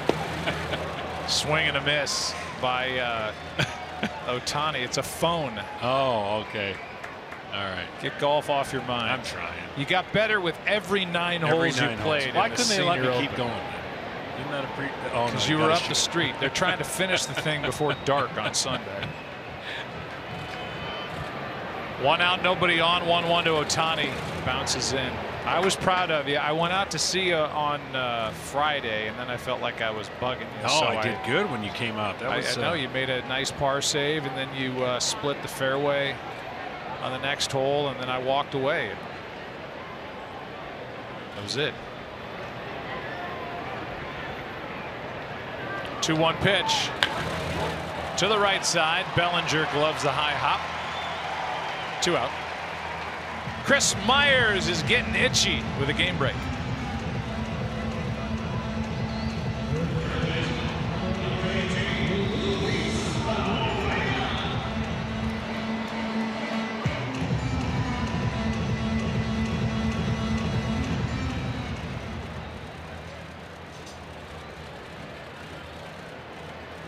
Yeah, the perennially rebuilding Oakland A's, and this may be a year where some of the places you read about the A's, they say they might add players to their team trying to get to the postseason instead of funneling talent elsewhere at the end of July. Yeah, it's been very confusing, I'm sure, for a lot of A's fans in the direction you think their organization's going. But maybe this is one where they at least keep it together and maybe add a piece or two as they make a run. Meanwhile, the other side of that game break from Chris, the Cleveland Indians, can we just go ahead and crown them the Central Division champs now? Yes, you can. It's the only division that pretty much you would look at and go, unless a total collapse or injuries, that one's theirs. Everybody else is up for grabs. 1-1. Valbuena watches it skip in. Which is why, if you'll indulge me for 20 seconds, if I have my way in the first half, second half formula would be unbelievable right now. Imagine these next 8 games for each division going down to win the first half. They'd all be in question. And they'd all have races in July that really most guys only think about, oh, can I get to the All-Star break, please? Right. 2-1 pitch to Valbuena. Well, yeah, I mean, you've got the West. We've talked about that. The National League, 1 game separating Arizona and the Dodgers at the start of the day. Cubs are game and a half out. The NL East is bunched up. The AL West, you know, Seattle, kudos to them and Scott Service and what they're doing. 2.5 out at the start of the day behind Houston. Cleveland's running away, and then that great fight between the Red Sox and the Yankees, that figures to go all year. 2-2 struck him out, and that is 6 through 4 innings for Stripling. Pitching has dominated. Good day to be by the water. It's hot, 100 degrees at the start of the night. Still no score.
summary and what we've seen so far: 28 at bats, 13 strikeouts, 3 hits, no runs, and 4 pitchers used.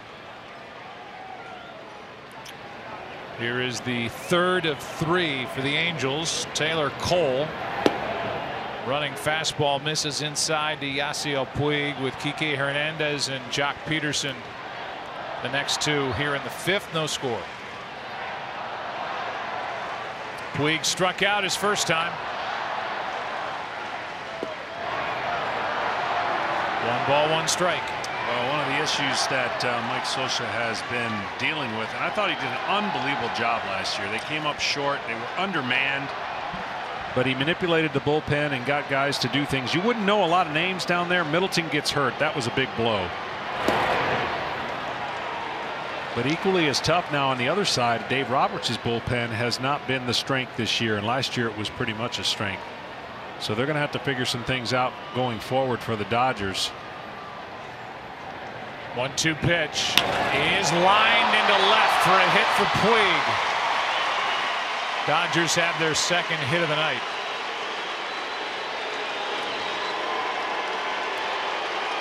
Ken Rosenthal is down there somewhere at the field level. I think this Dodger team is going to look a lot different in August and September going into the postseason, Ken. I agree, Joe, and the bullpen is going to be a primary area of focus, but they also are heavily involved in the Manny Machado sweepstakes. That would obviously be a huge prize. Corey Seager out for the season. Machado would be a rental. They would probably just keep him for the rest of the year, and it would force them to juggle some things. Chris Taylor would probably have to move to second, Muncy to first, Bellinger to the outfield. They'd probably have to trade an outfielder, maybe do some other things to stay under the luxury tax threshold. But they're in the middle of that, as are the Diamondbacks, the team that the Dodgers are trying to beat in the NL West. But you told us on the Baseball Night in America that Machado was going to the Cubs.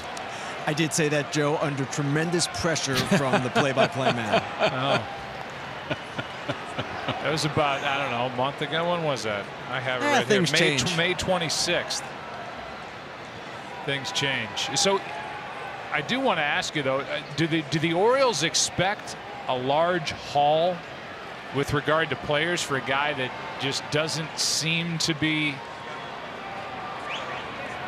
Big swing by Hernandez, and the count is even at a ball and a strike. It seems like Machado's going to test the free agent waters, see what he can get. So wherever he ends up, you know, maybe he stays there, maybe he doesn't on the new deal. But how much are the Orioles expecting to get for him? They want prospects, and they want good prospects, but maybe not a team's best prospects. And you're right, Joe. It's an open question on what he will bring, because if you go back to last season, J.D. Martinez, as good as he was, didn't bring a whole lot in return for the Tigers. Yu Darvish, as good as he was, didn't bring a whole lot for the Texas Rangers. The difference with Machado is he is an elite player having a great offensive season. His defensive metrics are not good at shortstop, certainly not as good as they were at third base, but the teams I've talked with say there are underlying numbers that indicate that he's actually better than those statistics would indicate. So let's say he goes to the Dodgers. He goes to short, yes, and then Taylor moves to the other side of the bag? That's one possibility. The Dodgers are so versatile. They can do a number of things, but Taylor to second, Muncy to first, Bellinger to the outfield would seem to be one logical way to go about this. 1-2 pitch is down and away. 2 balls, 2 strikes. Well, I definitely think in the beginning when Seager went down, I just penciled in this would be the greatest fit would be the Dodgers. And another interesting fit, actually, if you think about prospects and what the Orioles are going to want to get, the actual Atlanta Braves don't makes a lot of sense too when you think about what their farm system is if they were in the mix. So whoever gets him, I believe, is an instant adrenaline and an instant 5 wins more than you would have gotten. And I'm not talking about the crazy number of WAR, whatever that means. I'm talking about the instant impact he has to your lineup when you insert a Manny Machado. And the Dodgers, if they have the capacity to do it, I thought made the most sense, because they're going to get Seager back next year.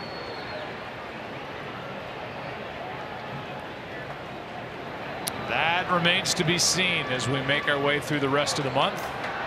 All-Star break coming up. And the trading deadline on the 31st. I think the greatest unknown out there and the greatest commodity, two of them are held by the New York Mets. And the New York Mets are going nowhere.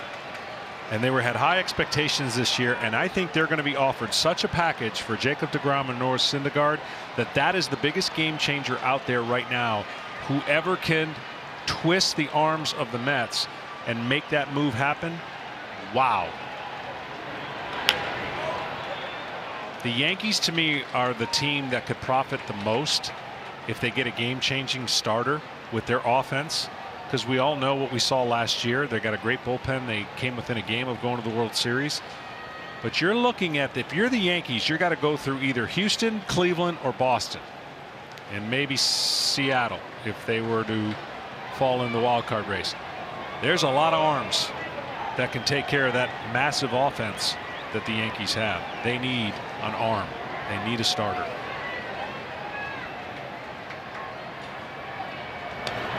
Yeah, the Yankees are in a position where they need a starter today. Yes.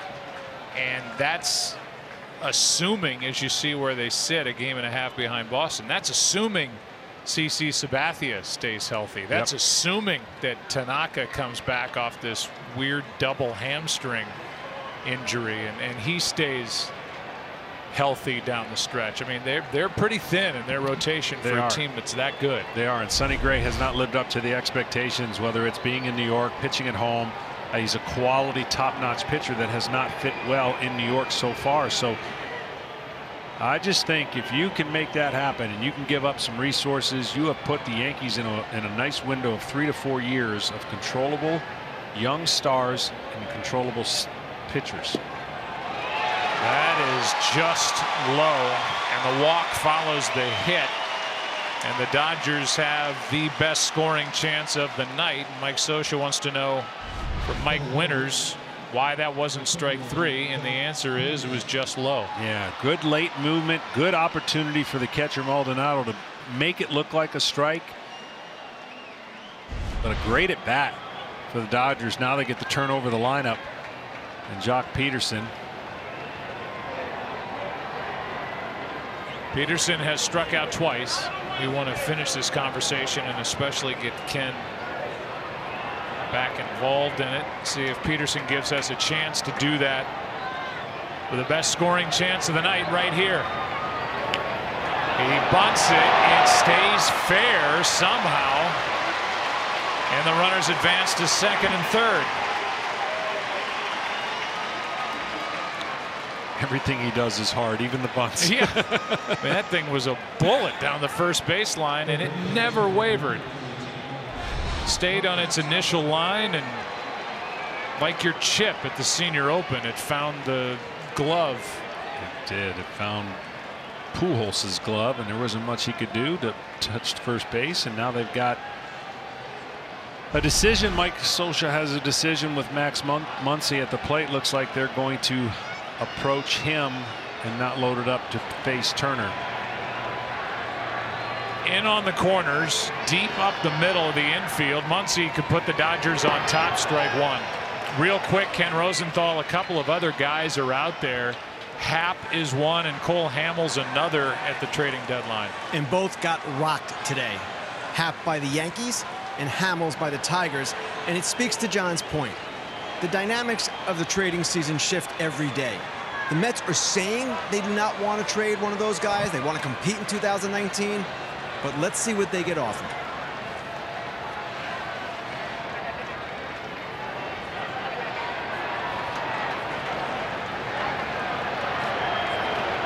Here's a 0-1. Muncy out of the way. And then you've got the luxury tax situation, trying to stay under it. Penalty for going over the threshold next year is reduced, and this is a big free agent class that's about to be out there this upcoming offseason. Huge names, especially with Machado and Bryce Harper really heading the list. Here's a 1-1.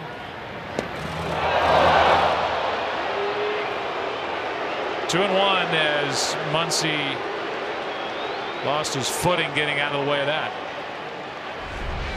Definitely trying to bury that two-seamer so he could get an inside strike, but he's actually cut a couple of them instead of that late movement back over. And there's the balance we talked about to Muncy. He's so balanced in the box that he stays on every pitch that's in the middle third. He's got a plan. He doesn't overswing.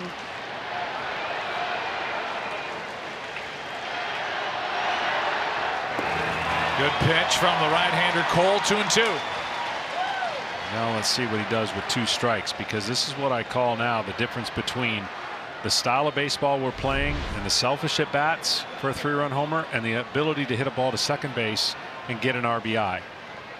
And you can tell he got too aggressive there, and he could win that count. 2-2. Just got a piece, or did he? Muncy is tagged out. That's a big strikeout. Muncy put up a mild protest, and that is out number 2. I don't know, Muncy turned to the umpire. It sounded like with our mic down there, but he didn't. That ball went straight into the dirt. Maldonado, a nice block for the strikeout. 2 down. Uncharacteristically bad at bat for Mr. Muncy, who's been really good at those situations and plate discipline. So second and third, 2 out. Justin Turner 0 for 2.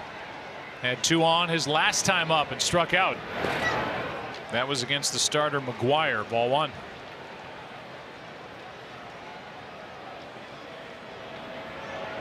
Maldonado out to talk. This will count as a visit. And so because it counts as an official visit, Andrelton Simmons wants to get it in on the fun. Making sure that they don't switch signs. The captain of the infield, Simmons, will relay if they make any changes to his counterparts.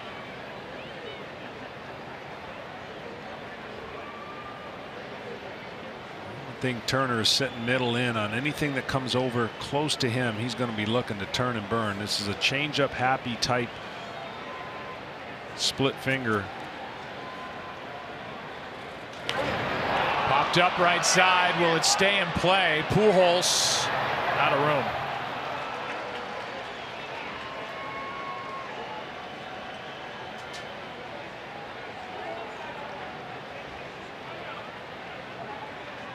Turner has a unique timing mechanism with his front leg. His leg kick will vary based on the count, based on how his timing of how he feels with his swing. It's a big high leg kick, and when in rhythm and when his wrists are healthy, you really have a hard time getting a fastball middle in by him. He will do damage to it, looking to lift and drive.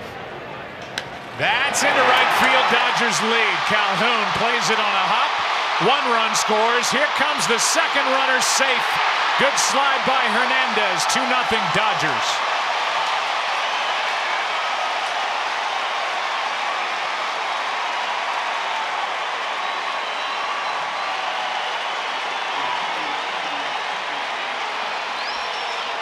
Looked like Turner sat on a changeup and didn't try to do too much, and 2 executed great plays, base running and fielding.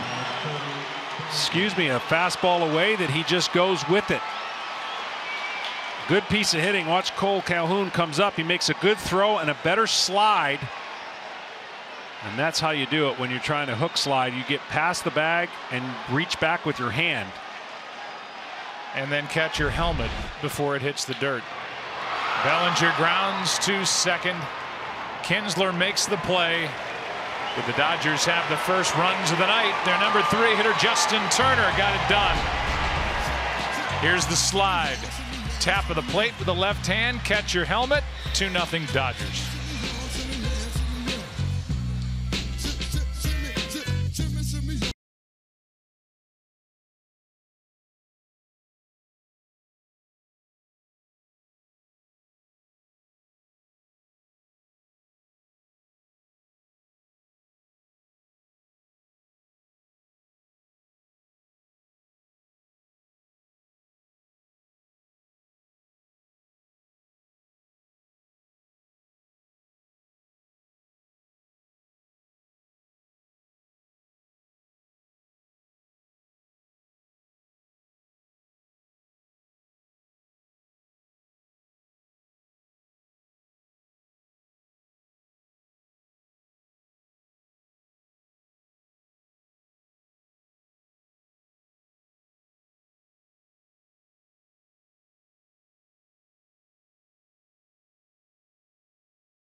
15 minutes could save you 15% or more on car insurance. Temperature is dropping. Not as fast as I'm sure some here in Southern California would like. 108 last night, 100 at the start of the night tonight. And a swing and a miss by Maldonado, strike one. We're underway in the bottom of the 5th inning. So it's under triple digits. The sun is starting to set, at least enough to where the majority of this ballpark is now in the shade. That includes Ross Stripling, who, as we've said, has been kind of a covert MVP in this rotation for Dave Roberts. Pitching well tonight. Missing up and in the count of ball and a strike. He's just got a really good feel for not only what he was trying to do and how he's trying to do it. When the team's tied, he's got a microscopic 1.04 ERA, and when the team takes the lead, it's 2.3. So he's done great in those two categories, and now he has a 2-run lead, and he'd like to put up a 0. Breaking ball is tapped to third. High hop, good play. Muncy, 1 out.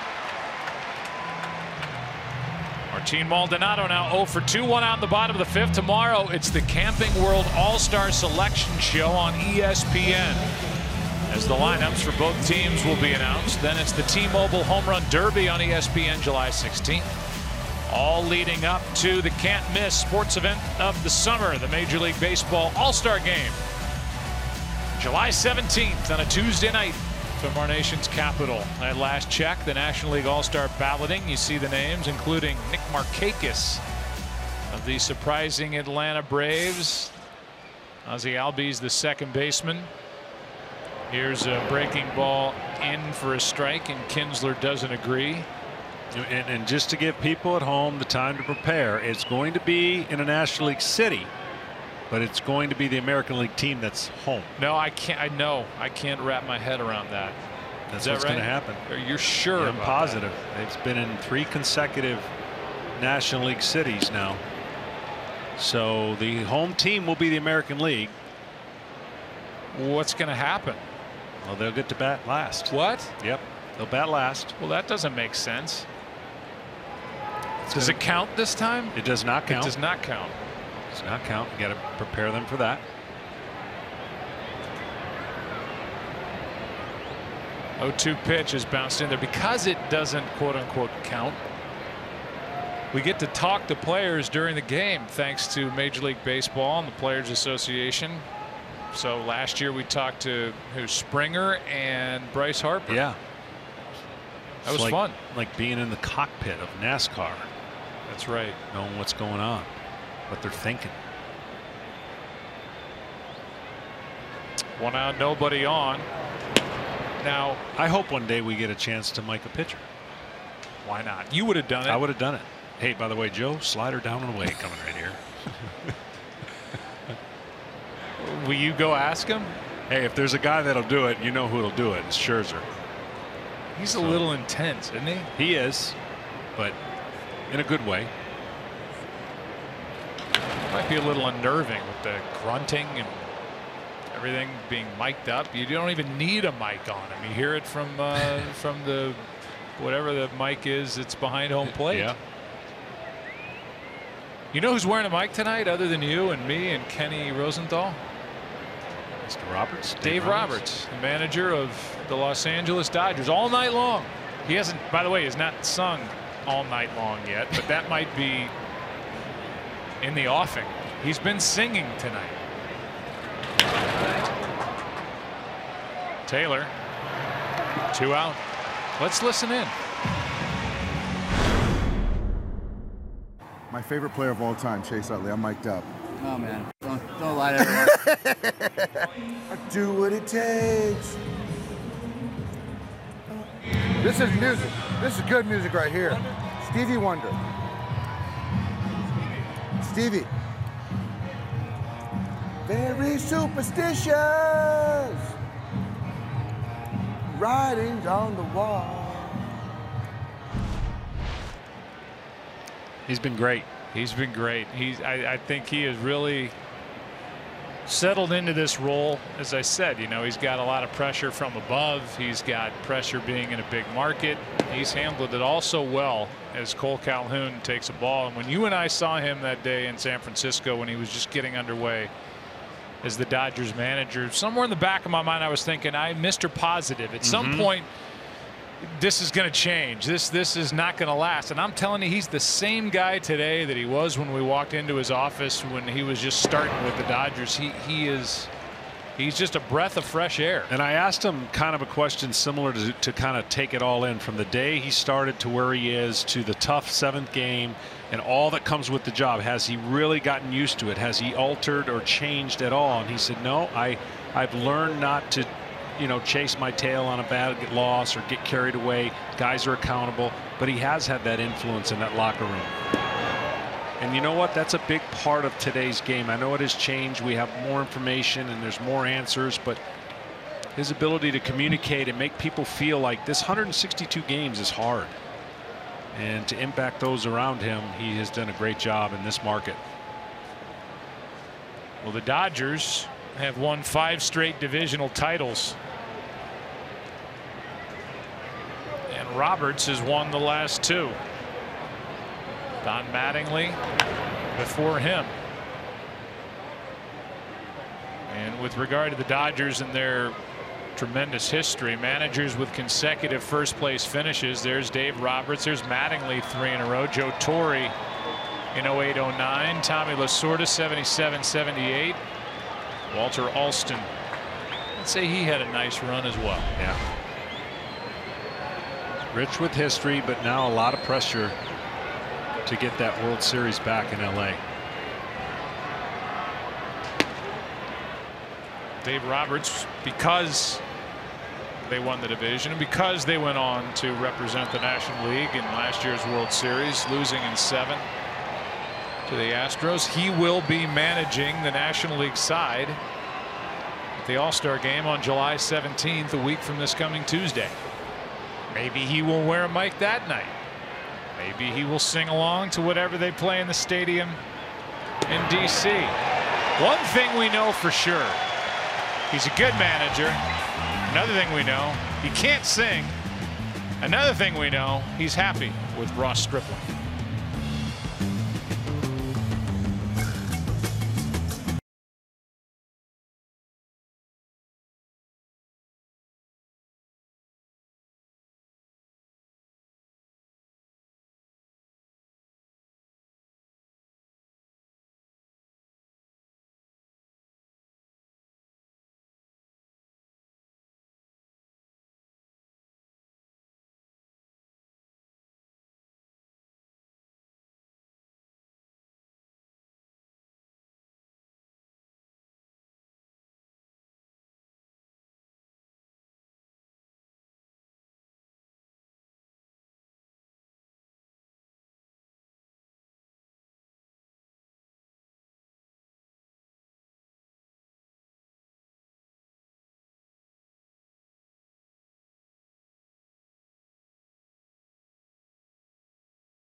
Tonight's telecast sponsored by Infinity, Empower the Drive, and by Wells Fargo, established 1852 and reestablished 2018.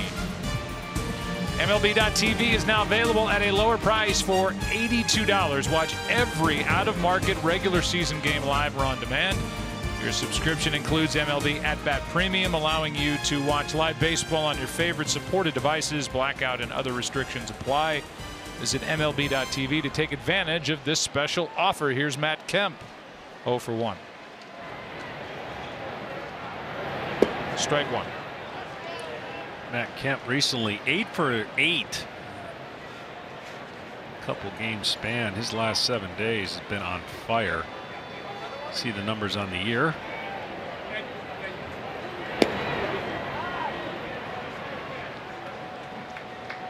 Ball and a strike. Should be an interesting challenge here with Cole on the mound. Changeup's not real good. That's the kryptonite for Matt Kemp off right-handers. Up the middle, going to be a tough play. Simmons, he's great. He's got range, he's got a good arm. He just showed all that right there. 1 out. Kemp lighter these days, so he can get to first base a little quicker, but an arm that you mentioned, one of the best in the business for Simmons. And I feel bad for the shortstops in the American League. Speaking of the All-Star game, somebody is definitely going to get robbed. 3-time Gold Glove Award winner and the now best offensive year he's had. I just don't know who you choose. There's too many candidates. Somebody's going to get left behind. Look at the numbers here. Machado, Simmons, Lindor, and Correa. You don't like Gregorius? And Gregorius. I think with Correa being on the DL actually would help one of those guys' case to make the team. Rendell has walked and struck out. 1 out, nobody on. Chris Taylor on deck. 2-0 Dodgers lead. 6th inning, and that's just outside. Ken Rosenthal talked to Andrelton Simmons about that very issue, the logjam at shortstop in the American League. And what did he say, Kenny? He kind of chuckled, Joe, and said, you know what? I've never been an All-Star. It would be a great honor to be an All-Star, but the 4 days off aren't bad either. 2-1 pitch. 3-1. I'll tell you, it's amazing because that is the thought that goes through a player's head until you go. And then you're amazed, in awe of just the whole experience of the guys that are gathered in a locker room that you play against on a daily basis. And you realize, I could get used to this. Your first one was in San Francisco? Here. Was here. Here. The debacle here. I thought that you told me that story. I thought that was in San Francisco for some reason. Here with Tommy Lasorda as the manager. Yeah. Strikeout for out number 2. And you got into the game when? I got in the game sooner than I was supposed to. I was not in the bullpen when Tommy Lasorda made the call for me to get up because Rick Russell was having a rough start to his campaign. Bo Jackson, Wade Boggs going deep. And I'd never been here. Of course, there wasn't in a league back then in '88. And I didn't know how to get to the bullpen. And he asked me, he said, kid, how many warm-up pitches do you need? And I said, just give me 7 and I'll be fine. And that's exactly what it took. 7 to 8 throws. I was in my first game and I was a wreck. 2 out for Taylor, strike 1. I can see it like it was yesterday. 1st and 3rd, 1 out, tie game, Bo Jackson up. Just the awe of Bo Jackson knowing what he could do, power and speed. I got him to ground ball to short and I'm like, I got the double play, and he beat it out. And I got the loss. My first ever All-Star game. Did you say anything to the widely veteran Rick Russell? No. Unfortunately, I hooked up with Rick Russell afterwards. After the All-Star game, we played against each other, and I hit him in the back with a line drive.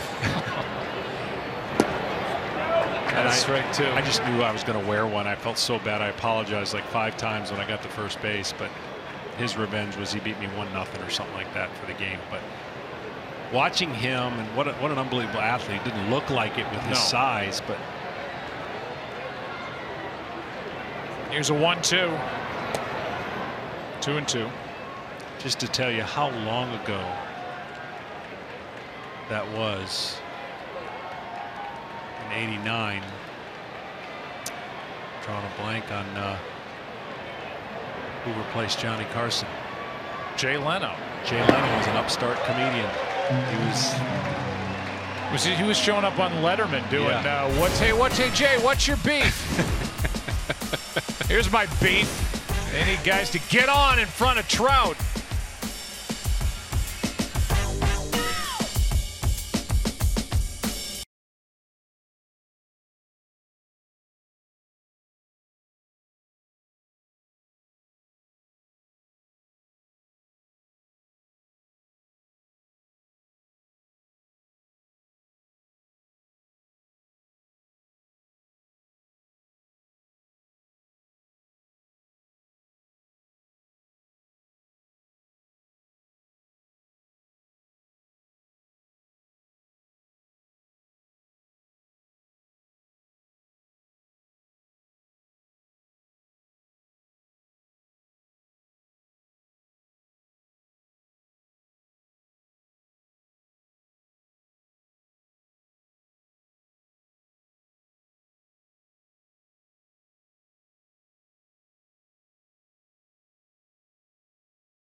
Bottom of the 6th inning, Andrelton Simmons trying to do what I said, going to break, get on in front of Mike Trout in a 2-run game. Breaking ball is hammered at and fouled left side.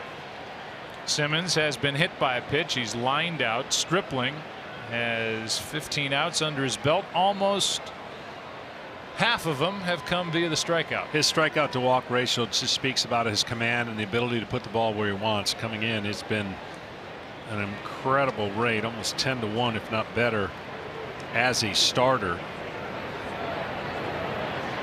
And if you want to slice it up this way, since the 1st of May, his strikeout to walk ratio, 13 strikeouts for every 1 walk. Yeah, that's incredible. And just, again, some unknown players, or not unknown, some performances already in the first half that the Dodgers in the beginning of the year didn't think they would have to rely on. We already talked about Kemp and Muncy, but Stripling doesn't have to take a back seat to anybody, and his importance in the role in the rotation. You saw that quick shot of Rick Honeycutt, who was like the Kissinger of pitching coaches, surviving different administrations. He's been around since Grady Little. Yeah. And Joe Torre, and then Don Mattingly, and now Dave Roberts, all smart enough to realize that Rick Honeycutt is a terrific pitching coach. You know, and he is. And we talk about the injuries that the Angels have gone through the last couple of years, the consistency of the pitching staff. The Dodgers have the same situation. They just had more resources to go to account for it. But Buehler is getting ready to come back. That young man, Kershaw, is back. No pun intended, trying to stay away from a bad back. 1-2 pitch is chopped to the right side. Hernandez, 1 out. Well, where does Mike Trout rank among the great center fielders of all time through 1,014 games, which is where Mike Trout is? You see where he is amongst those names. Mantle's on that list, DiMaggio, Hack Wilson, Willie Mays, and you just throw a statistic category out there, and Mike Trout is right there among the top 5 of all time. It's amazing. 2 weeks ago, I got this nugget. Well, you know, our great research department here at Fox gave us this nugget. I don't know if it's still the same, but 2 weeks ago it was the most games in a row in his entire career where he did not reach base. 2. Really? Think about that. Over 1,000 games, only twice. 2 weeks ago, at least. That is the most games in a row he had gone without reaching base, to speak to how incredible his career has been. The problem is the Angels need to bring the rest of the team. Yeah. The gap can't be Mike Trout and then everybody else. And like you said, they made moves over the offseason. They brought in Ohtani. He got off to a great start with a bat. They made the big deal for Albert Pujols, who signed through 2021. Yeah. They got Cozart. They got Kinsler. They re-upped with Upton. I mean, they made a lot of moves, but it's still Mike Trout and then the rest of the group. Yeah, offensively, there's nothing that jumps out other than homers. They're 5th coming into this series, and they're the 3rd best team or 3rd hardest to strike out. Other than that, you can't find a lot of team positives. Here's one into left center, sending Peterson back on cue. Home run, Trout. It's 2-1.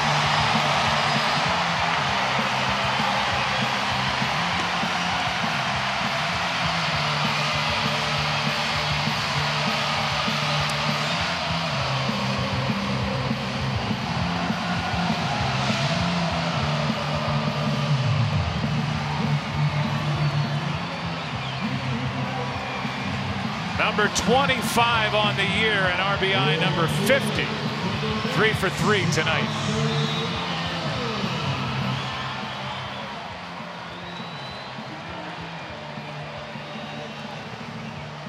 Well, Stripling hasn't been able to get him out in his career so far. And again, that's not a bad man to have on your mantle, but at some point you want to get him out. And he's got all the damage. 3 hits for the Angels tonight. Mike Trout 3 for 3. Justin Upton, strike 1.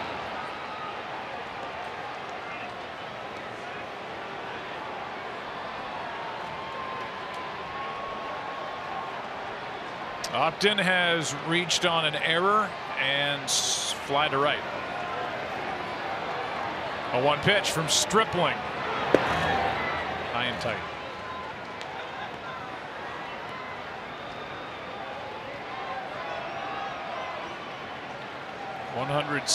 th home run of the year for the Angels. Dodgers lead the National League with 122.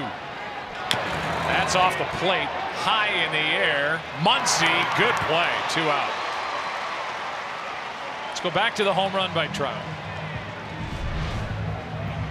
Well, you see where they were trying to get it inside, but it's middle, and not a good recipe for a guy who stays on the ball, has power to all parts of the field. That's his 10th home run at home. His average is down at home coming into this. He's raised it a lot. It was 265 coming in, doing a lot of damage on the road.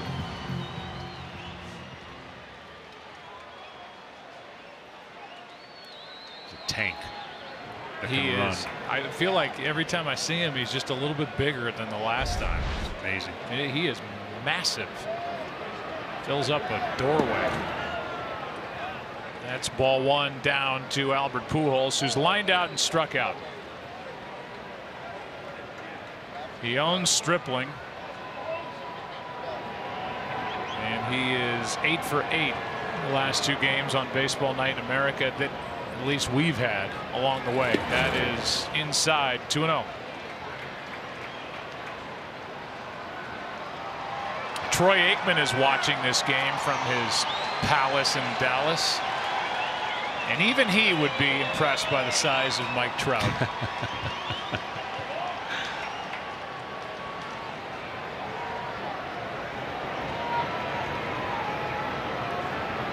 Here's a 2-0. Off the end of the bat. Pujols would like that pitch back.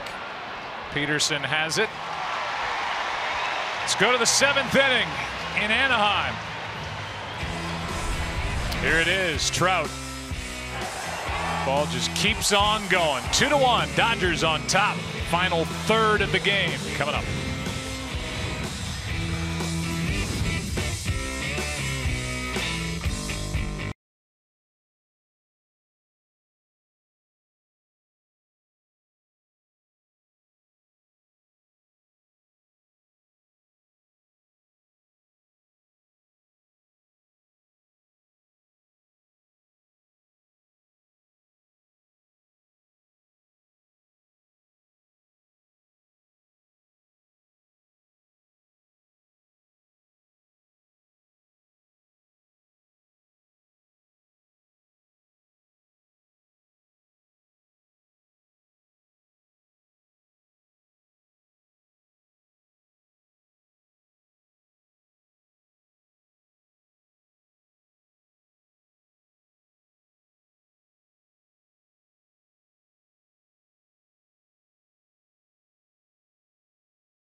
Two to one game into the seventh inning. Baseball's two biggest events of the summer, back to back. The action begins at the T-Mobile Home Run Derby on ESPN July 16th at 8. Then catch baseball's biggest stars at the 89th MLB All-Star Game presented by MasterCard July 17th on Fox. Coverage begins at 7:30 Eastern. Cam Bedrosian is the fourth pitcher of the night for Mike Scioscia. He throws a strike to Yasiel Puig underway in the seventh. Puig, then Hernandez, then Peterson.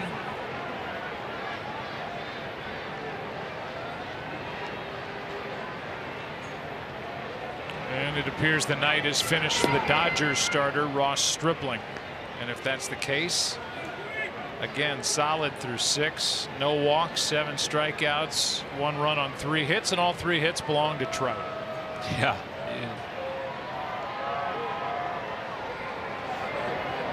1-1 to Puig. Strike 2. Cam is the son of Steve Bedrosian, who I got a chance to play with. You played with Steve Bedrosian? You're that old? I'm that old. This is almost full circle right here. Bedrock? Bedrock. Bedrosian, Gene Garber. You didn't get him, did you? No. Bob Horner. Did you play with Bob Horner? I was there when he was there. But broadcasting the son of ex-teammates. Yep. There you have it. Almost time for the porch for you. Definitely there. Rocking Chair City. No Eddie Matthews. No, but talk to him a bunch. Okay. 1-2 the count. Puig. He did not go there, but for the grace of Tim Timmons stands Yasiel Puig. After checking a swing, it's an even count. Looked like he came close if he didn't go. Although by that replay, yeah, he didn't even come close. Yeah, it's the heat. It's the malfunctioning electronics in the truck.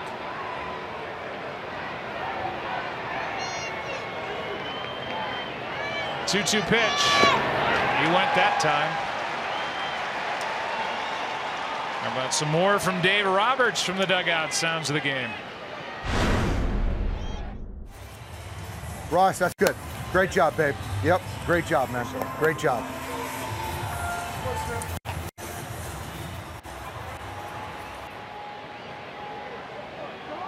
He was good to his face, and then when Dave turned, I think he wanted to stay in. Well, he knew how many more batters before Mike Trout. He's handled everybody else. True. Right? Well, the 28-year-old Ross Stripling pitched well again tonight. 6-2, 2.27 ERA coming in. He'll leave up by 1. Big swing and a miss by Kike Hernandez, who has hit 15 home runs. I had to look at that twice. But 15 home runs for another guy who can play multiple positions and seems to enjoy himself when he's on a baseball diamond.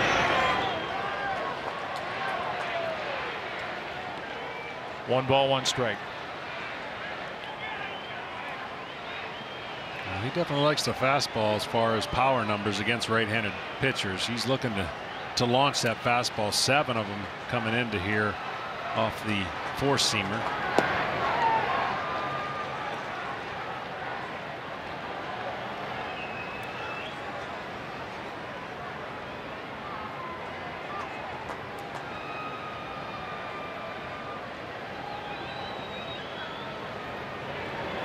First, Deck McGuire, then Jose Alvarez, Taylor Cole, now Cam Bedrosian, who's behind on the count, to Hernandez, 3-1.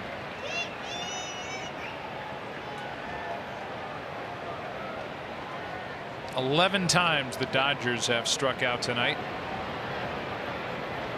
7 on the Angels side. 3-1. Way out in front of it, full count. See, he's sitting on that fastball. 3-2 counts have not been kind to Kike Hernandez. It is more of a neutral count, but for him, he's been super aggressive and hitting under 100 on this count. So a pitcher doesn't have to throw him particularly a strike here with 3-2, it would seem.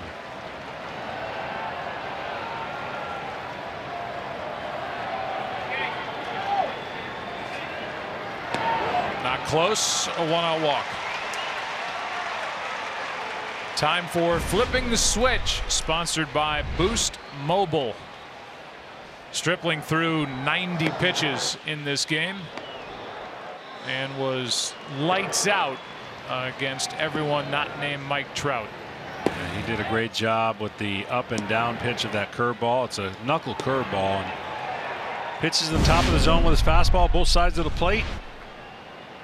He's been really good for the Dodgers.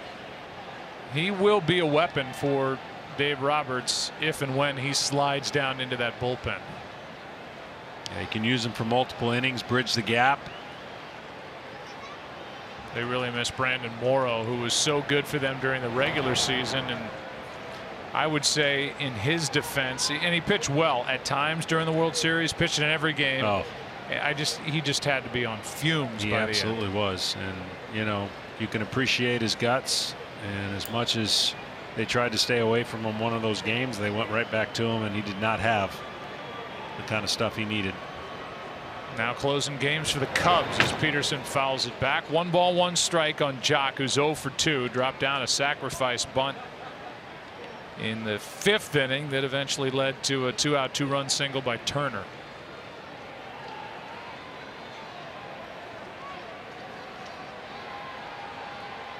Curveballs and sliders have given Jock problem. The big swing that he has, you saw a couple big swings when he did strike out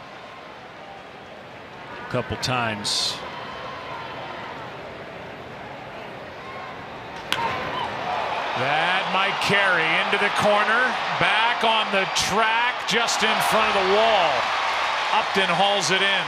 2 out. On a warm night, that ball had a chance, and it just fell short in the corner.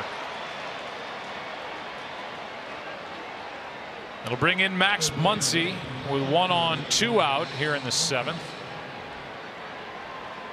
And the Swiffer powerful cleanup hitter, although not batting cleanup.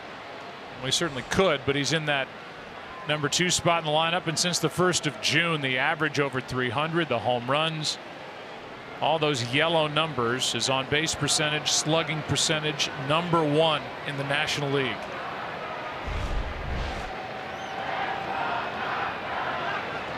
The unlikely hero for the Dodgers takes a strike.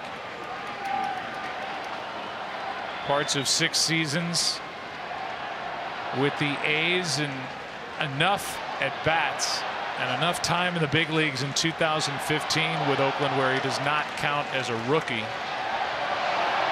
But for all intents and purposes, he is. That ball bounces in from Bedrosian, and Maldonado's been busy on a hot night back there. And another great story that probably will be headed to the All-Star game.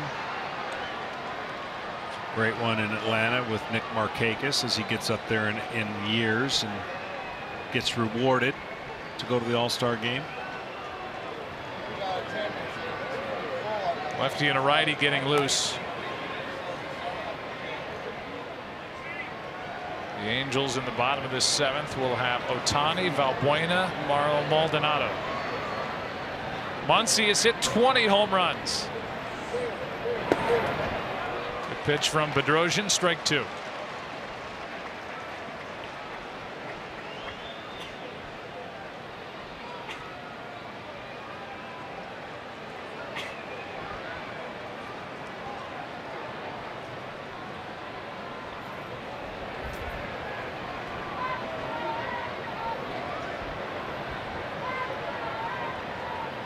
Runner at first, 2 down. Muncy fights it off.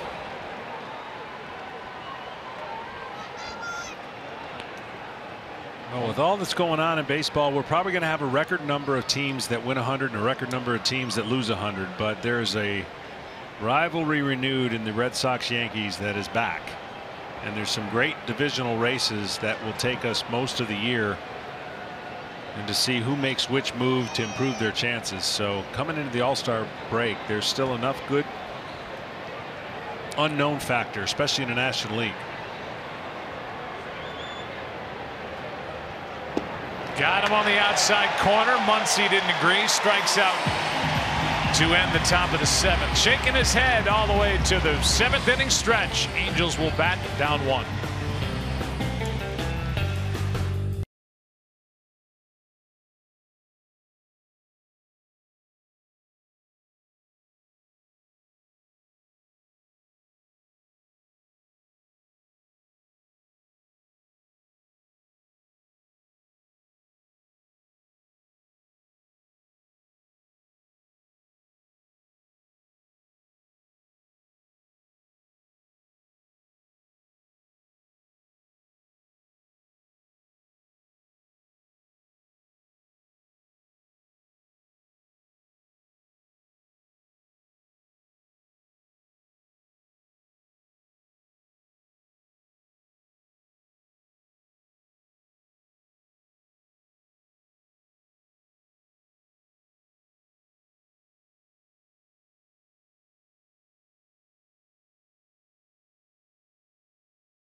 One thing, the ultimate driving machine. and by the LG G7 Thin Q. What's it going to take?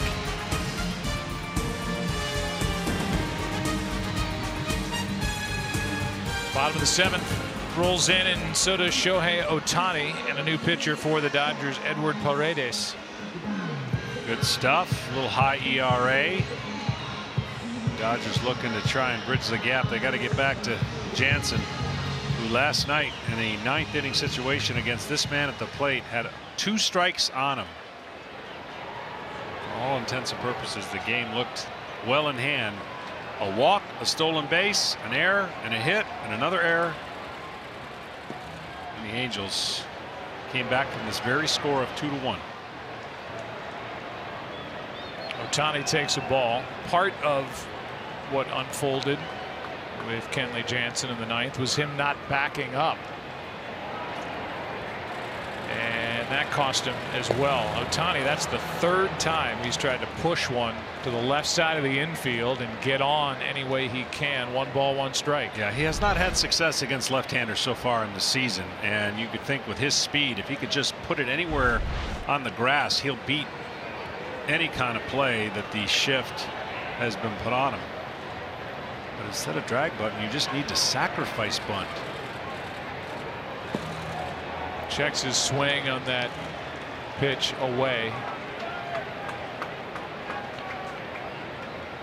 That's the thing that blows my mind about hitters not practicing an actual art that is the easiest thing to do. Square on, bunt, push it, and then laugh at him as you run to first for a base hit. Got under it, fouls it. Looks like a play for Grandal.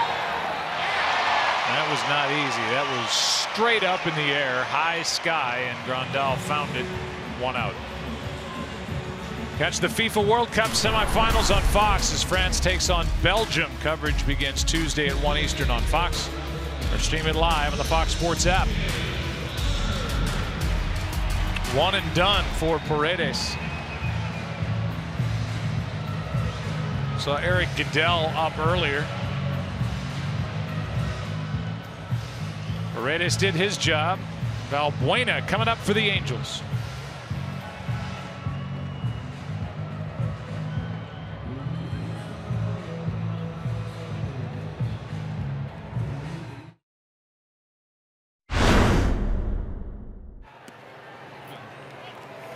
Hey, Dylan, Dave Roberts. Nice to meet you, man. You doing all right? You get any rest? No. All right, going 100 miles an hour. But I bet. It's good to have you. Go. Take a little breather. Find your way to the pen. Go introduce yourself. Dylan, it's good to have you, man. Good to have you here, man. Exhale a little bit. We'll catch up. All right, buddy.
It is a hot one tonight Down in Anaheim, south of Los Angeles, Eric Goodell, the right-hander, takes over for Paredes. Started at 100 degrees at first pitch, down 8 degrees from a night ago, and look what it did to his hair. Yeah, humidity. It's down to 91, so it's rapidly dropping. Fletcher is going to pinch hit. David Fletcher, one of the stars last night. He's developed into a tough little out for the Angels. He's found his name in the leadoff spot a couple of times for Mike Scioscia, and he bats here for Valbuena.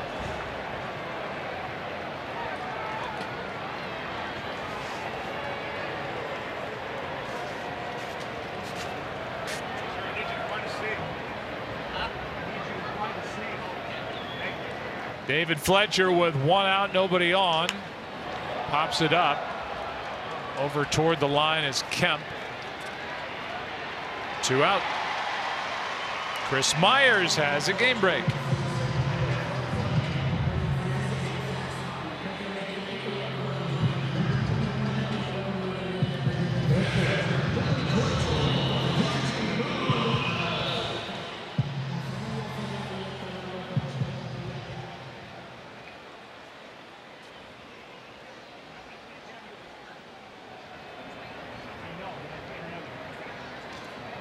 Do our best on that front. Here's Martin Maldonado. It'll be the speech that goes down in history, like the Jason Hayward speech during the rain delay in the top of the 10th inning before the Cubs won it in Cleveland in Game 7 2 years ago. Yeah, every team gets pressed, and every team goes through stretches where you find out a lot about your guys in the battle, and they were down 9-0. Each guy had a better approach, and next thing you know, you get back in a game and a big hit, and you win the game, and all of a sudden it felt like you won 10 games in a row instead of just that one. And unfortunately for the Marlins, the Nationals seem to have woken up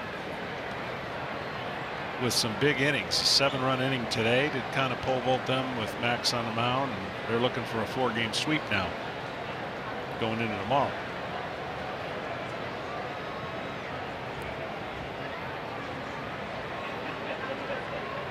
2-0 the count.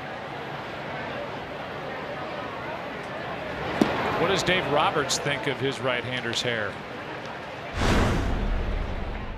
Great. Yeah, I told him a couple times today he has great hair. Love his perm. Perm.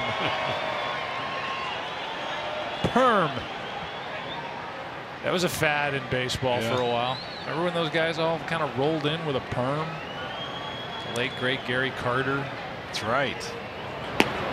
There's ball 4 up and in to Martin Maldonado. Tying run is on with 2 out here in the 7th, and Goodell, perm and all, will pitch to the number 9 hitter Ian Kinsler. Well, right now in the bullpen of the Dodgers, they're drawing straws to figure out who's going to get Trout. Somebody's knowing that their number's going to be called to face a man who has been a one-man show today and a one-man show really in baseball. Well, bridging the gap to Kenley Jansen has been the trouble this year for Dave Roberts. It's an area that will be addressed, you have to believe, before the trading deadline. 1 on, 2 out, and Kinsler gets hit. And all of a sudden, the Angels have 2 on, 2 out, and a chance with a hit to tie the game.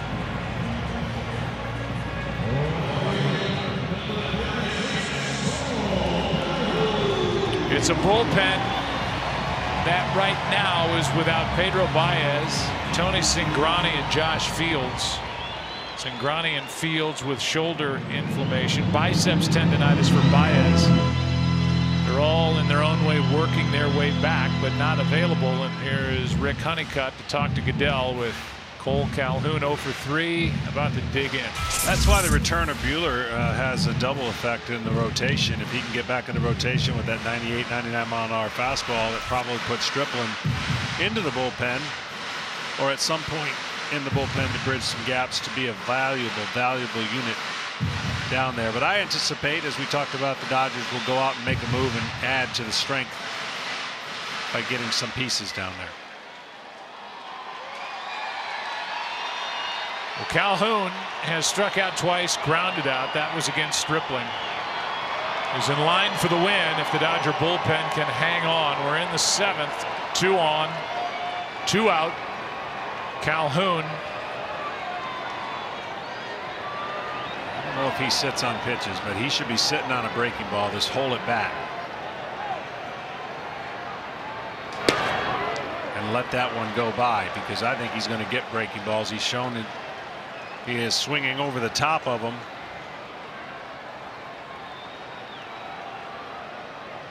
Angels 0 for 2 with runners in scoring position.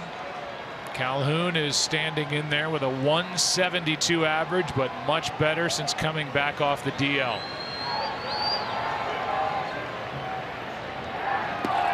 Ball and a strike.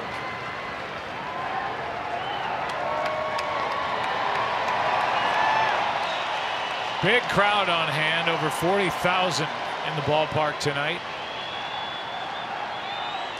Good split of Dodger and Angel fans. Good game. 2-1. Bottom of the 7th.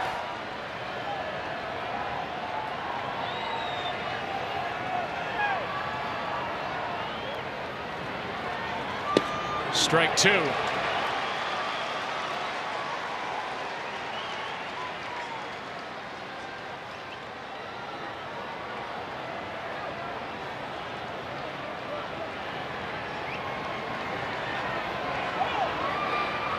Simmons on deck. Daniel Hudson is up and throwing for the Dodgers in their bullpen. But right now it's Eric Goodell.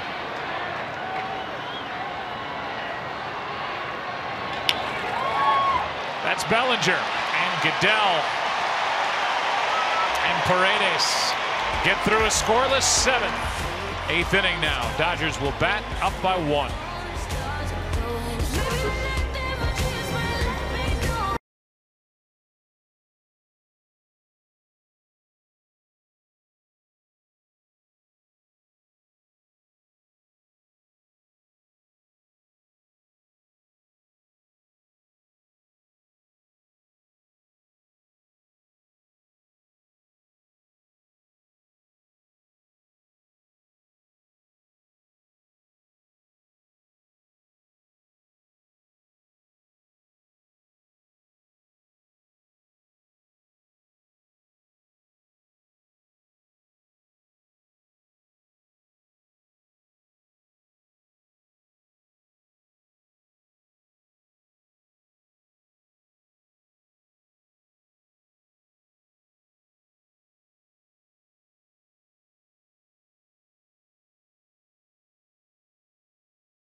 One 8th inning, and another pitcher for the Angels, Blake Parker, the right-hander, putting together a good first half. He's been busy. 42nd game. Fletcher stays in the game. He's at 3rd. Pinch hit for Valbuena and fly it out in the bottom of the 7th. Only RBIs tonight for the Dodgers belong to the man at the plate. The 2-out, 2-run single in the 5th. Big hit after teammate Muncy was not able to make contact. Blake Parker has a pretty good arm. You're going to see the velocity and the breaking ball and a lot of movement.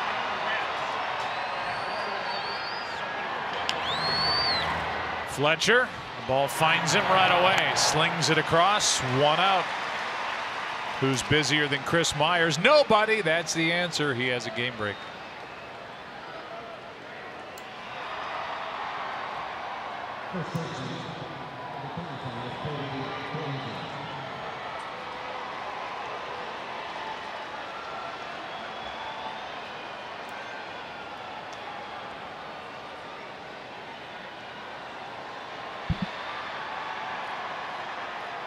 All right, thanks, Chris. The Yankees have already won today. First team to get to 60, 32 road wins. Last night, Sale dominant, and Mookie Betts. What kind of a year, what kind of a young career is he putting together? It's amazing, the tools. What do you think of my idea of having an all under 6 foot home run derby? I like that. I think they could change it up. And yeah. Mookie Betts would be in there. Altuve would be in there. Get a good array of. Here's one down toward the corner, foul. Where are you most of the time, John, when you come up with some of these things? Now that you no longer reside nightly in a bullpen. Right. So where does this happen? If I'm on the lawnmower, which I was at home cutting grass for 4 hours, got a lot of thinking doing there. Yeah. Or a lot of plane trips. A lot of flying. An under 6-footer home run derby. Yeah. And then have the 2 halves in the season. Absolutely. So you're busting it to get to the All-Star break, and then whoever wins the first half, I assume, plays the winner of the second half. Right, and if you win both halves, you get a bye, and you watch a team play a best of 3 series and spend their 2 pitchers, and you got a better reason to win both halves. Because that's the first question everyone asks: what's the incentive of winning the second half? Well, you're in with a bye, and you're playing a less than ready team. 1 and 2 and another foul. Are you for hire at dinner parties? Are you enjoyable at dinner parties? I am. Yeah, I am. I am. Joe, on the 6 foot and under home run derby, I'd like to volunteer to be the field reporter. Yeah. Getting a little tired of interviewing Aaron Judge and Stanton and Bellinger and Jansen. Give me Mookie and Altuve. I like I like it.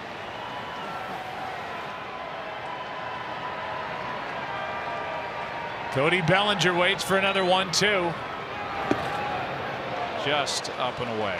And then I heard a little birdie told me that you were also talking about kind of toying with the idea of the teams that win the wild card if there's a big discrepancy between where they finish. Yeah, we're headed towards that this year.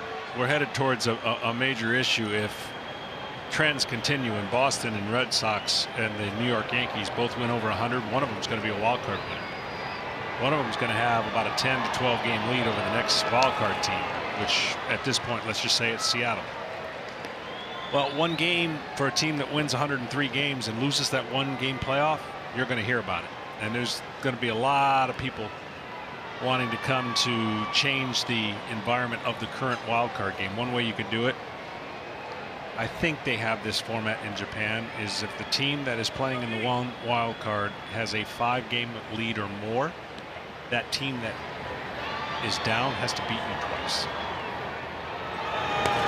What an at-bat here by Bellinger, just up there making Blake Parker work for out number 2. Because baseball can't reseed. You can't take away a divisional team that wins 84 games and wins the division and reseed them and put them in a difficult position. So it is what it is.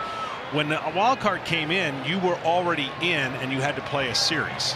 Now we added another one, and that other one has caused some questions to whether or not that is the right thing to do in a 1-game playoff. another foul by Bellinger. So again, if between the two wild card teams, if one finished 5 or more games better than the second wild card team, The second wild card team will have to beat you twice. I like that. Because it just doesn't seem right that there's a great chance that there's going to be a 14-game spread between wildcard teams, and it's going to come down to one game.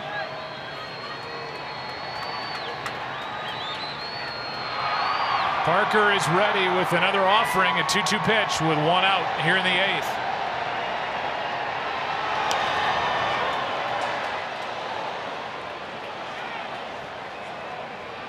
This will be at least a 10-pitch at bat. You know, I talked about the Jock Peterson last month he had and what he's doing this year. The reverse was really happening for Bellinger for a while. He had a very bad October and started off rough. And they're trying to get him to adopt an approach and the mechanics of what he's trying to do. Yes, he's got 17 home runs, but you can beat him upstairs with fastballs and velocity. Went down after that pitch and just got a piece. Another foul ball.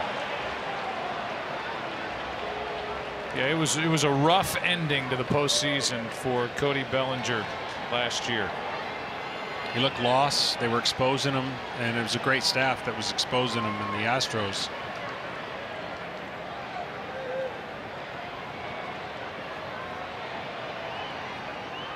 He struck out 3 times in Game 7 and was 4 for 27 in the World Series.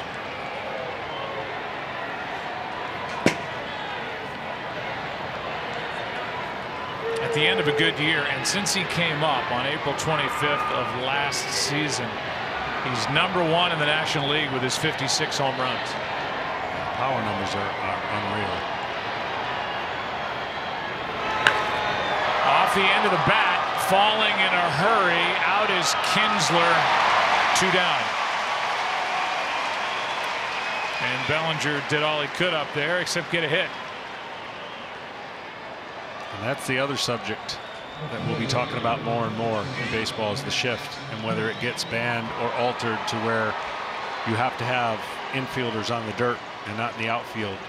The shift has single-handedly caused baseball and hitters to see where he's starting, and certainly may not have gotten to that ball in a regular second base position, but that's a hot topic right now that is coming down the pipes on what to do with the shift. Here's Kemp. That's behind short. Simmons is out, gives way to Upton, and a perfect 8th put up by Blake Parker. Bottom of the 8th rolls in. 2-1. Dodgers lead.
This is sponsored by the Dell G5 15 gaming laptop, the hero you never saw coming.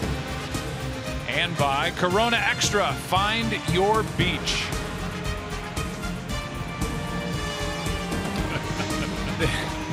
John is laughing because of the different ways they have thought of to introduce the rally monkey back to the crowd here in Anaheim. Oh boy. They had like a Temptation Island thing, and all the guys are looking at the girls and the girls are looking at the guys, and then all of a sudden crashing the party is the rally monkey, and they say if you cheer he will come, and they cheered and out came the rally monkey. I couldn't stop laughing. There are the changes. Forsythe comes into the ball game. He's at second. That moves Hernandez to center, Peterson to left. Kemp is out. Pitcher is in that spot. And the pitcher is the right-hander who worked a scoreless inning last night, Daniel Hudson. Yeah, he may be dealing with Simmons, but it's the guy on deck that everybody is excited to see walk in. And Simmons, by the way, is a 300 hitter. Hudson's been a much different pitcher since going to the pen, former starter. That bounces in at 88. A ball and a strike. Andrelton Simmons hitting .314. Was lined out, been hit by a pitch, grounded out. Trout on deck, 3 for 3.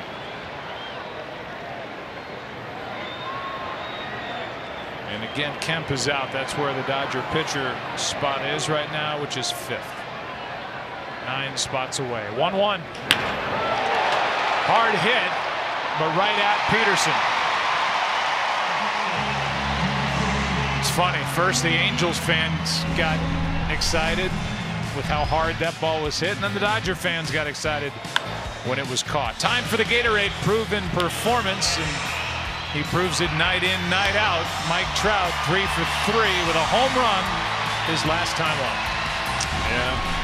No, not much to say about Mike Trout. He does it all and can do it all. But the power pitching, if there's one area where he's not as comfortable, it's velocity. See how he handles the velocity of Hudson, or if Hudson chooses to go with the breaking ball. Trout takes a strike. I said the pitcher bats 5th. Forsythe bats 5th. So only an effort in this American League Park by Dave Roberts to improve his defense. Trout versus the rest of the team.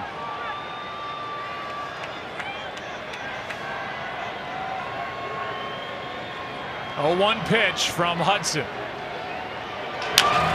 Strike 2. In basketball, they'd play a little boxing 1 on him and not make him do anything. But baseball, this is you see the comparison between him and Jeff Bagwell with the old power, patience, and speed. With 75 or more walks, 10 or more stolen bases, 25 or more home runs before the break.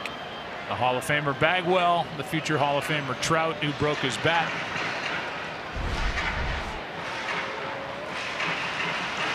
Trout was told by the home plate umpire Mike Winters, your bat's broken, and that's why he's smiling, digging back into the box. So with a new bat, a new Wonder Boy.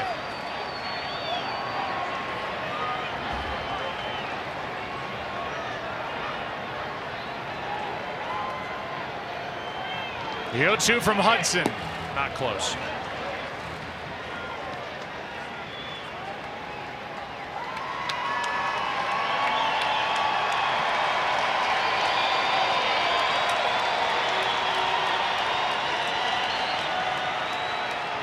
Two to 1 Dodgers. Trout behind on the count.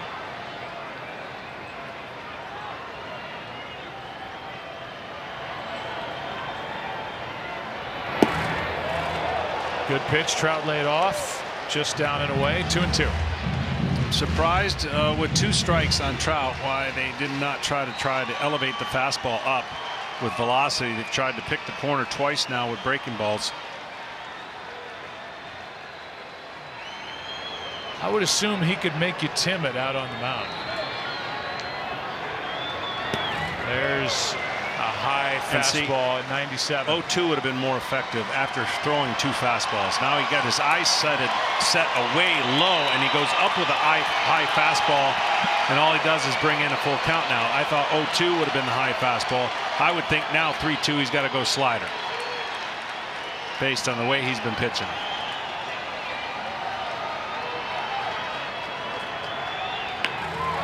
Check swing, it stays fair, hits the bag, and Bellinger makes a nice play. 2 out.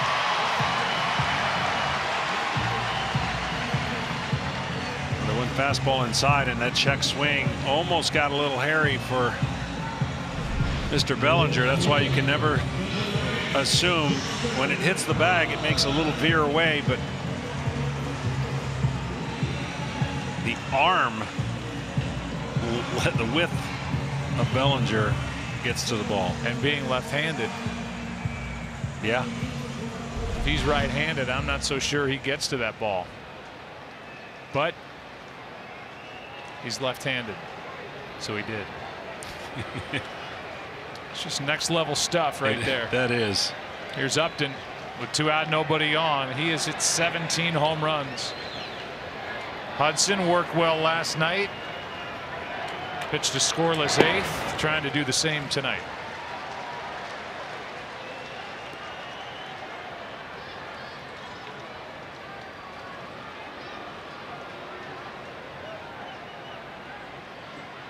Simmons hit it hard, lined out. Trout knocked one off the bag. Upton could tie it with 1 swing. Hard hit into center, base hit with 2 out.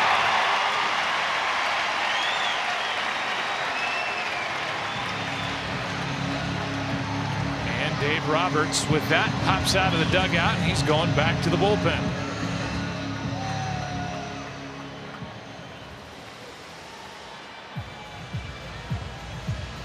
And it's a left-hander, Scott Alexander, who has been busy. He faced Pujols last night and struck him out. He gets Albert Pujols in an assignment with a future Hall of Famer tonight.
Base hit by Justin Upton, chased the right-hander Hudson. Lefty Scott Alexander's been good out of the bullpen.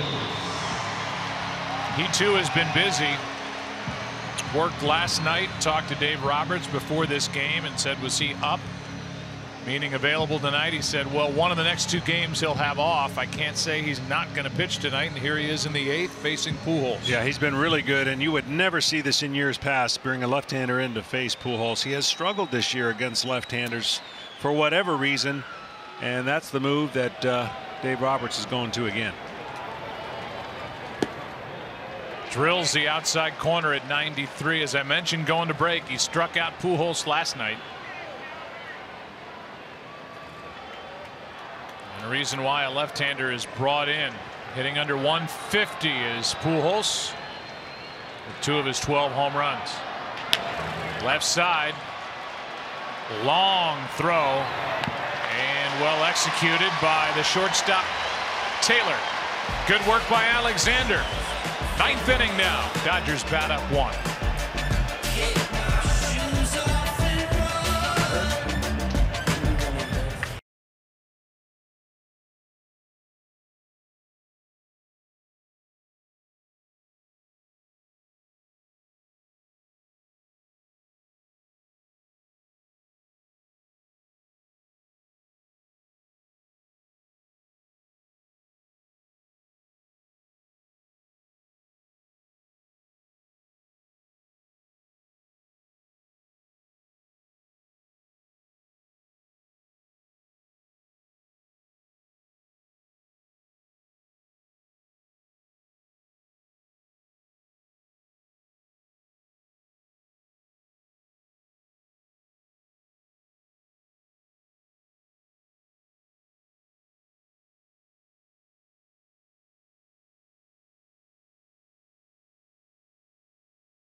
It's the Camping World All-Star Selection Show on ESPN as the lineups for both teams will be announced. Then it's the T-Mobile Home Run Derby on ESPN July 16th.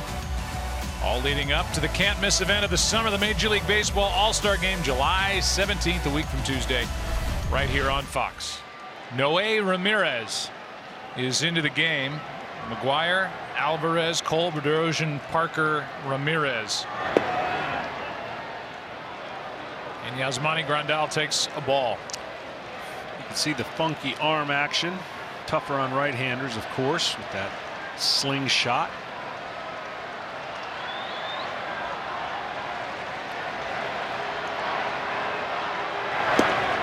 In for a strike.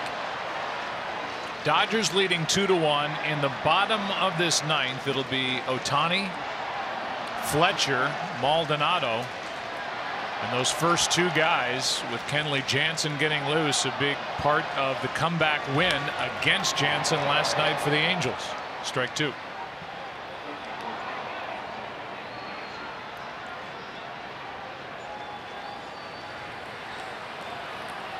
First blown save since middle April, the 17th of April for Kenley Jansen. Like 21 in a row or something like that for Jansen. Early on didn't look as good.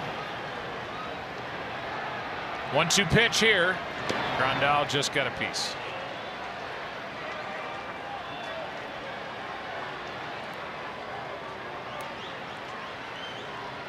We'll try to set this up Dave Roberts wearing a microphone all night, and we thank the Dodgers and Dave in particular for agreeing to do that.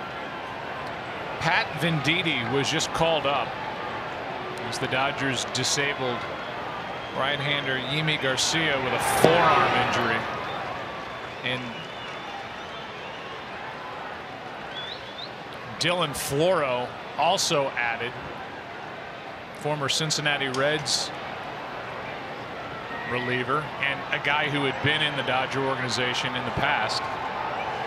And just to kind of give you a taste of what Dave Roberts is like down in that dugout and his demeanor, will play something for you as Yasmani Grandal grounds out to the right side. Kinsler makes the play, and here was a little exchange from earlier in the night.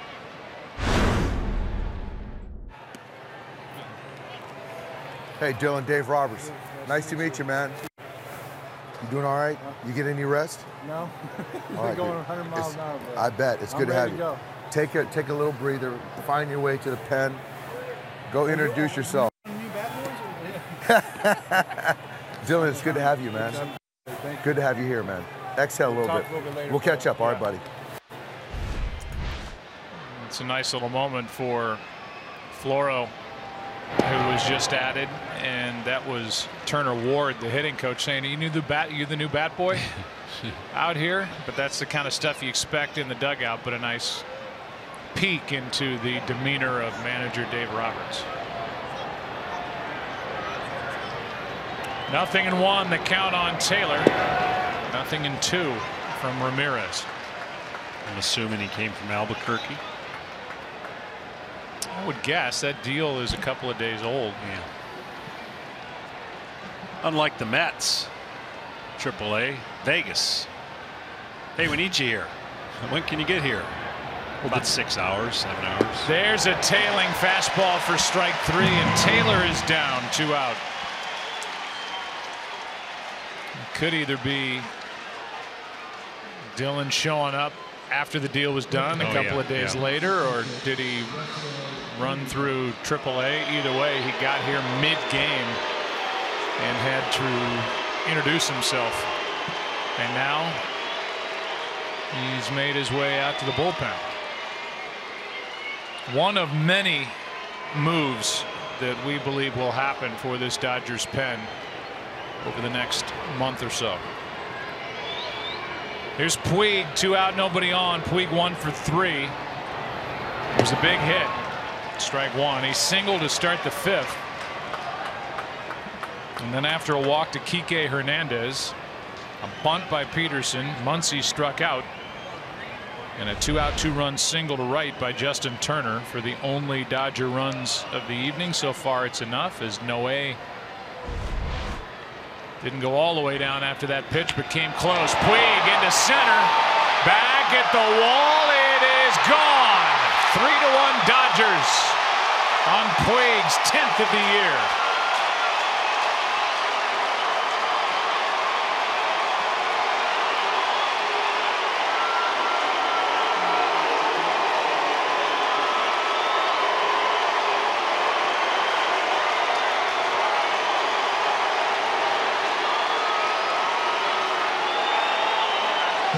He just looks different. Shot out of here. Yeah, I was going to say, he just looks different at the plate. He didn't like the first call. He looks quieter. And as you mentioned, it was a cannon off his bat. Minimal movement, but great results. The Dodgers now have 8 guys with double-digit home runs. That's the most in baseball. They came in tied with the Yankees. 7 players with 10 or more, and now 8 as Puig joins the list. And a little breathing room for Kenley Jansen. Breaking ball, fouled back at Smoltz. Here's the home run.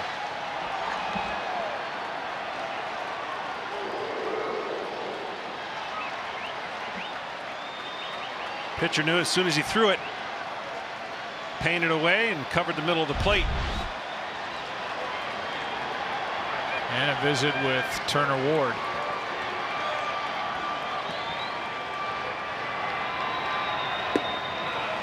A strikeout ends the top of the 9th inning for the Dodgers, who led 2-0 after 4.5, have their 2-run lead back. Jansen will take over. Puig has given him a little more room. Dodgers up 3-1.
In the top of this 9th inning, and Kenley Jansen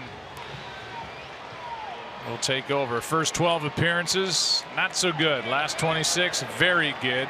Last night, first blown save since April 17th, and it was an ugly blown save. The guy at the plate was down on the count, 0-2. Walked him over the next 4 pitches. Stolen base, bad throw. Base hit by Fletcher, then a ball into right on a check swing, and a bad throw by Puig, or at least a bad hop.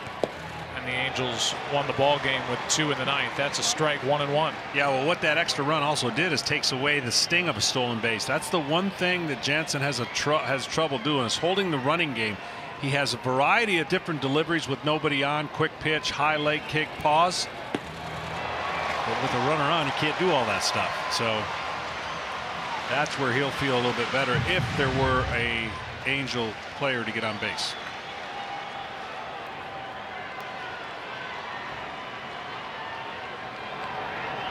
Ohtani 0 for 3, set up at 1-2, and just spoils it.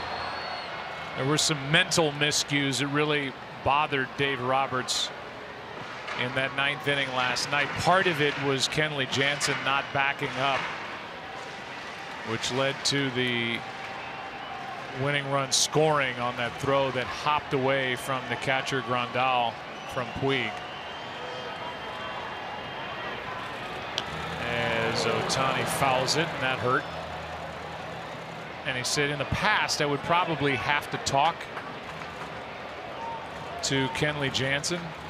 So Ohtani's going to get some attention now from the training staff. He said, but the first thing I did was go to read the quotes that Jansen said after the game in the paper this morning. And he said, with Jansen taking credit or blame for not backing up, he said, I like to see that.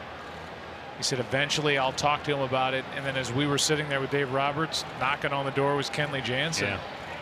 So he has grown over the years in Ohtani. That evidently missed that little protective guard that's on the lower right leg. Yeah, that's part of the this all is part of the things that if he was still pitching, you get concerned about, because he's going to hit and he's going to have that. Oh, right off the kneecap.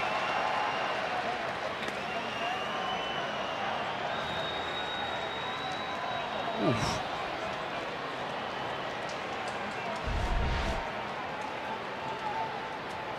Another 1-2 pitch to Shohei Ohtani. Tonight, Jansen strikes him out, and Ohtani limps back to the dugout. 1 out. He'll be lucky to play tomorrow. That squared him up right on the kneecap. It looked like you can just see right now that his heart was in it, but the body was not. 1 out. The batter is Fletcher, who pinch hit for Valbuena in the 7th, flied out. So 0 for 1. Strike 1. The other thing Dave Roberts said, he liked the fact the way his team responded the next day with a very tough loss. They were loose, they were having fun, they came in, another baseball game to play. He liked that aspect and that attitude that, you know, put it behind you. They were loving and reacting to the World Cup soccer that was on the television in the clubhouse. It's a loose bunch, and they're 2 outs away from their 48th win of the year to go with 40 losses. Here's a 1-1. That is hit well in the air to left, back, drifting Peterson. 2 out. Just got under it. And the Angels are down to their final strike. Okay, so earlier, here are the mistakes from tonight by you and me. Earlier I had double switches. We're in an American League Park. They're using the DH, dumb play-by-play guy. You had the AAA being in Albuquerque. Yeah, I thought they were on the road. Yeah, in okay. Albuquerque. They're actually, what, Oklahoma City? Oklahoma City is the AAA now. Okay, I didn't know that. 2 out, nobody on, and a ball down and in to Martin Maldonado, who's 0 for 2 with a walk. I just want to beat like Twitter and dead spin and awful announcing, and these guys are morons. They don't know anything.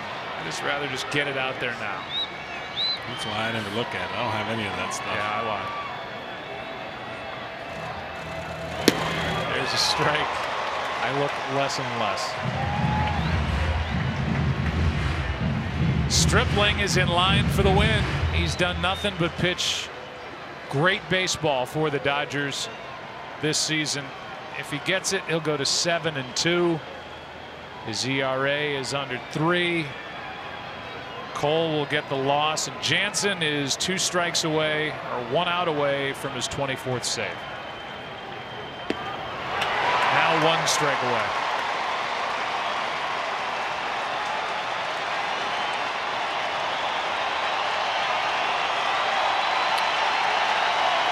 The Dodger fans making all the noise, and there are a lot of them.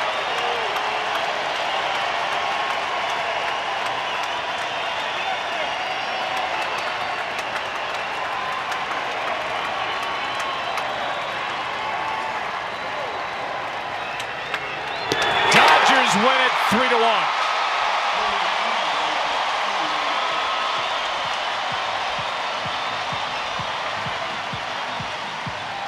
Three-hour, 18-minute game, and the Dodgers are now 48-40. Best feeling in the world for a closer when you're the night before not happy with the performance. You get a chance to go and redeem yourself, and a much cleaner, crisper inning for Jansen, and a victory for the Dodgers. Yeah, how would you know that? Unfortunately, I know it too well. That's it. Dodgers win it 3-1 for Matt Gangle, our director, our producer, the great Pete Macheska. Joe Buck, John Smoltz, Ken Rosenthal. So long from Anaheim. Dodgers win it 3-1. Chris Myers, Nick Swisher, Dontrell Willis coming up after the break.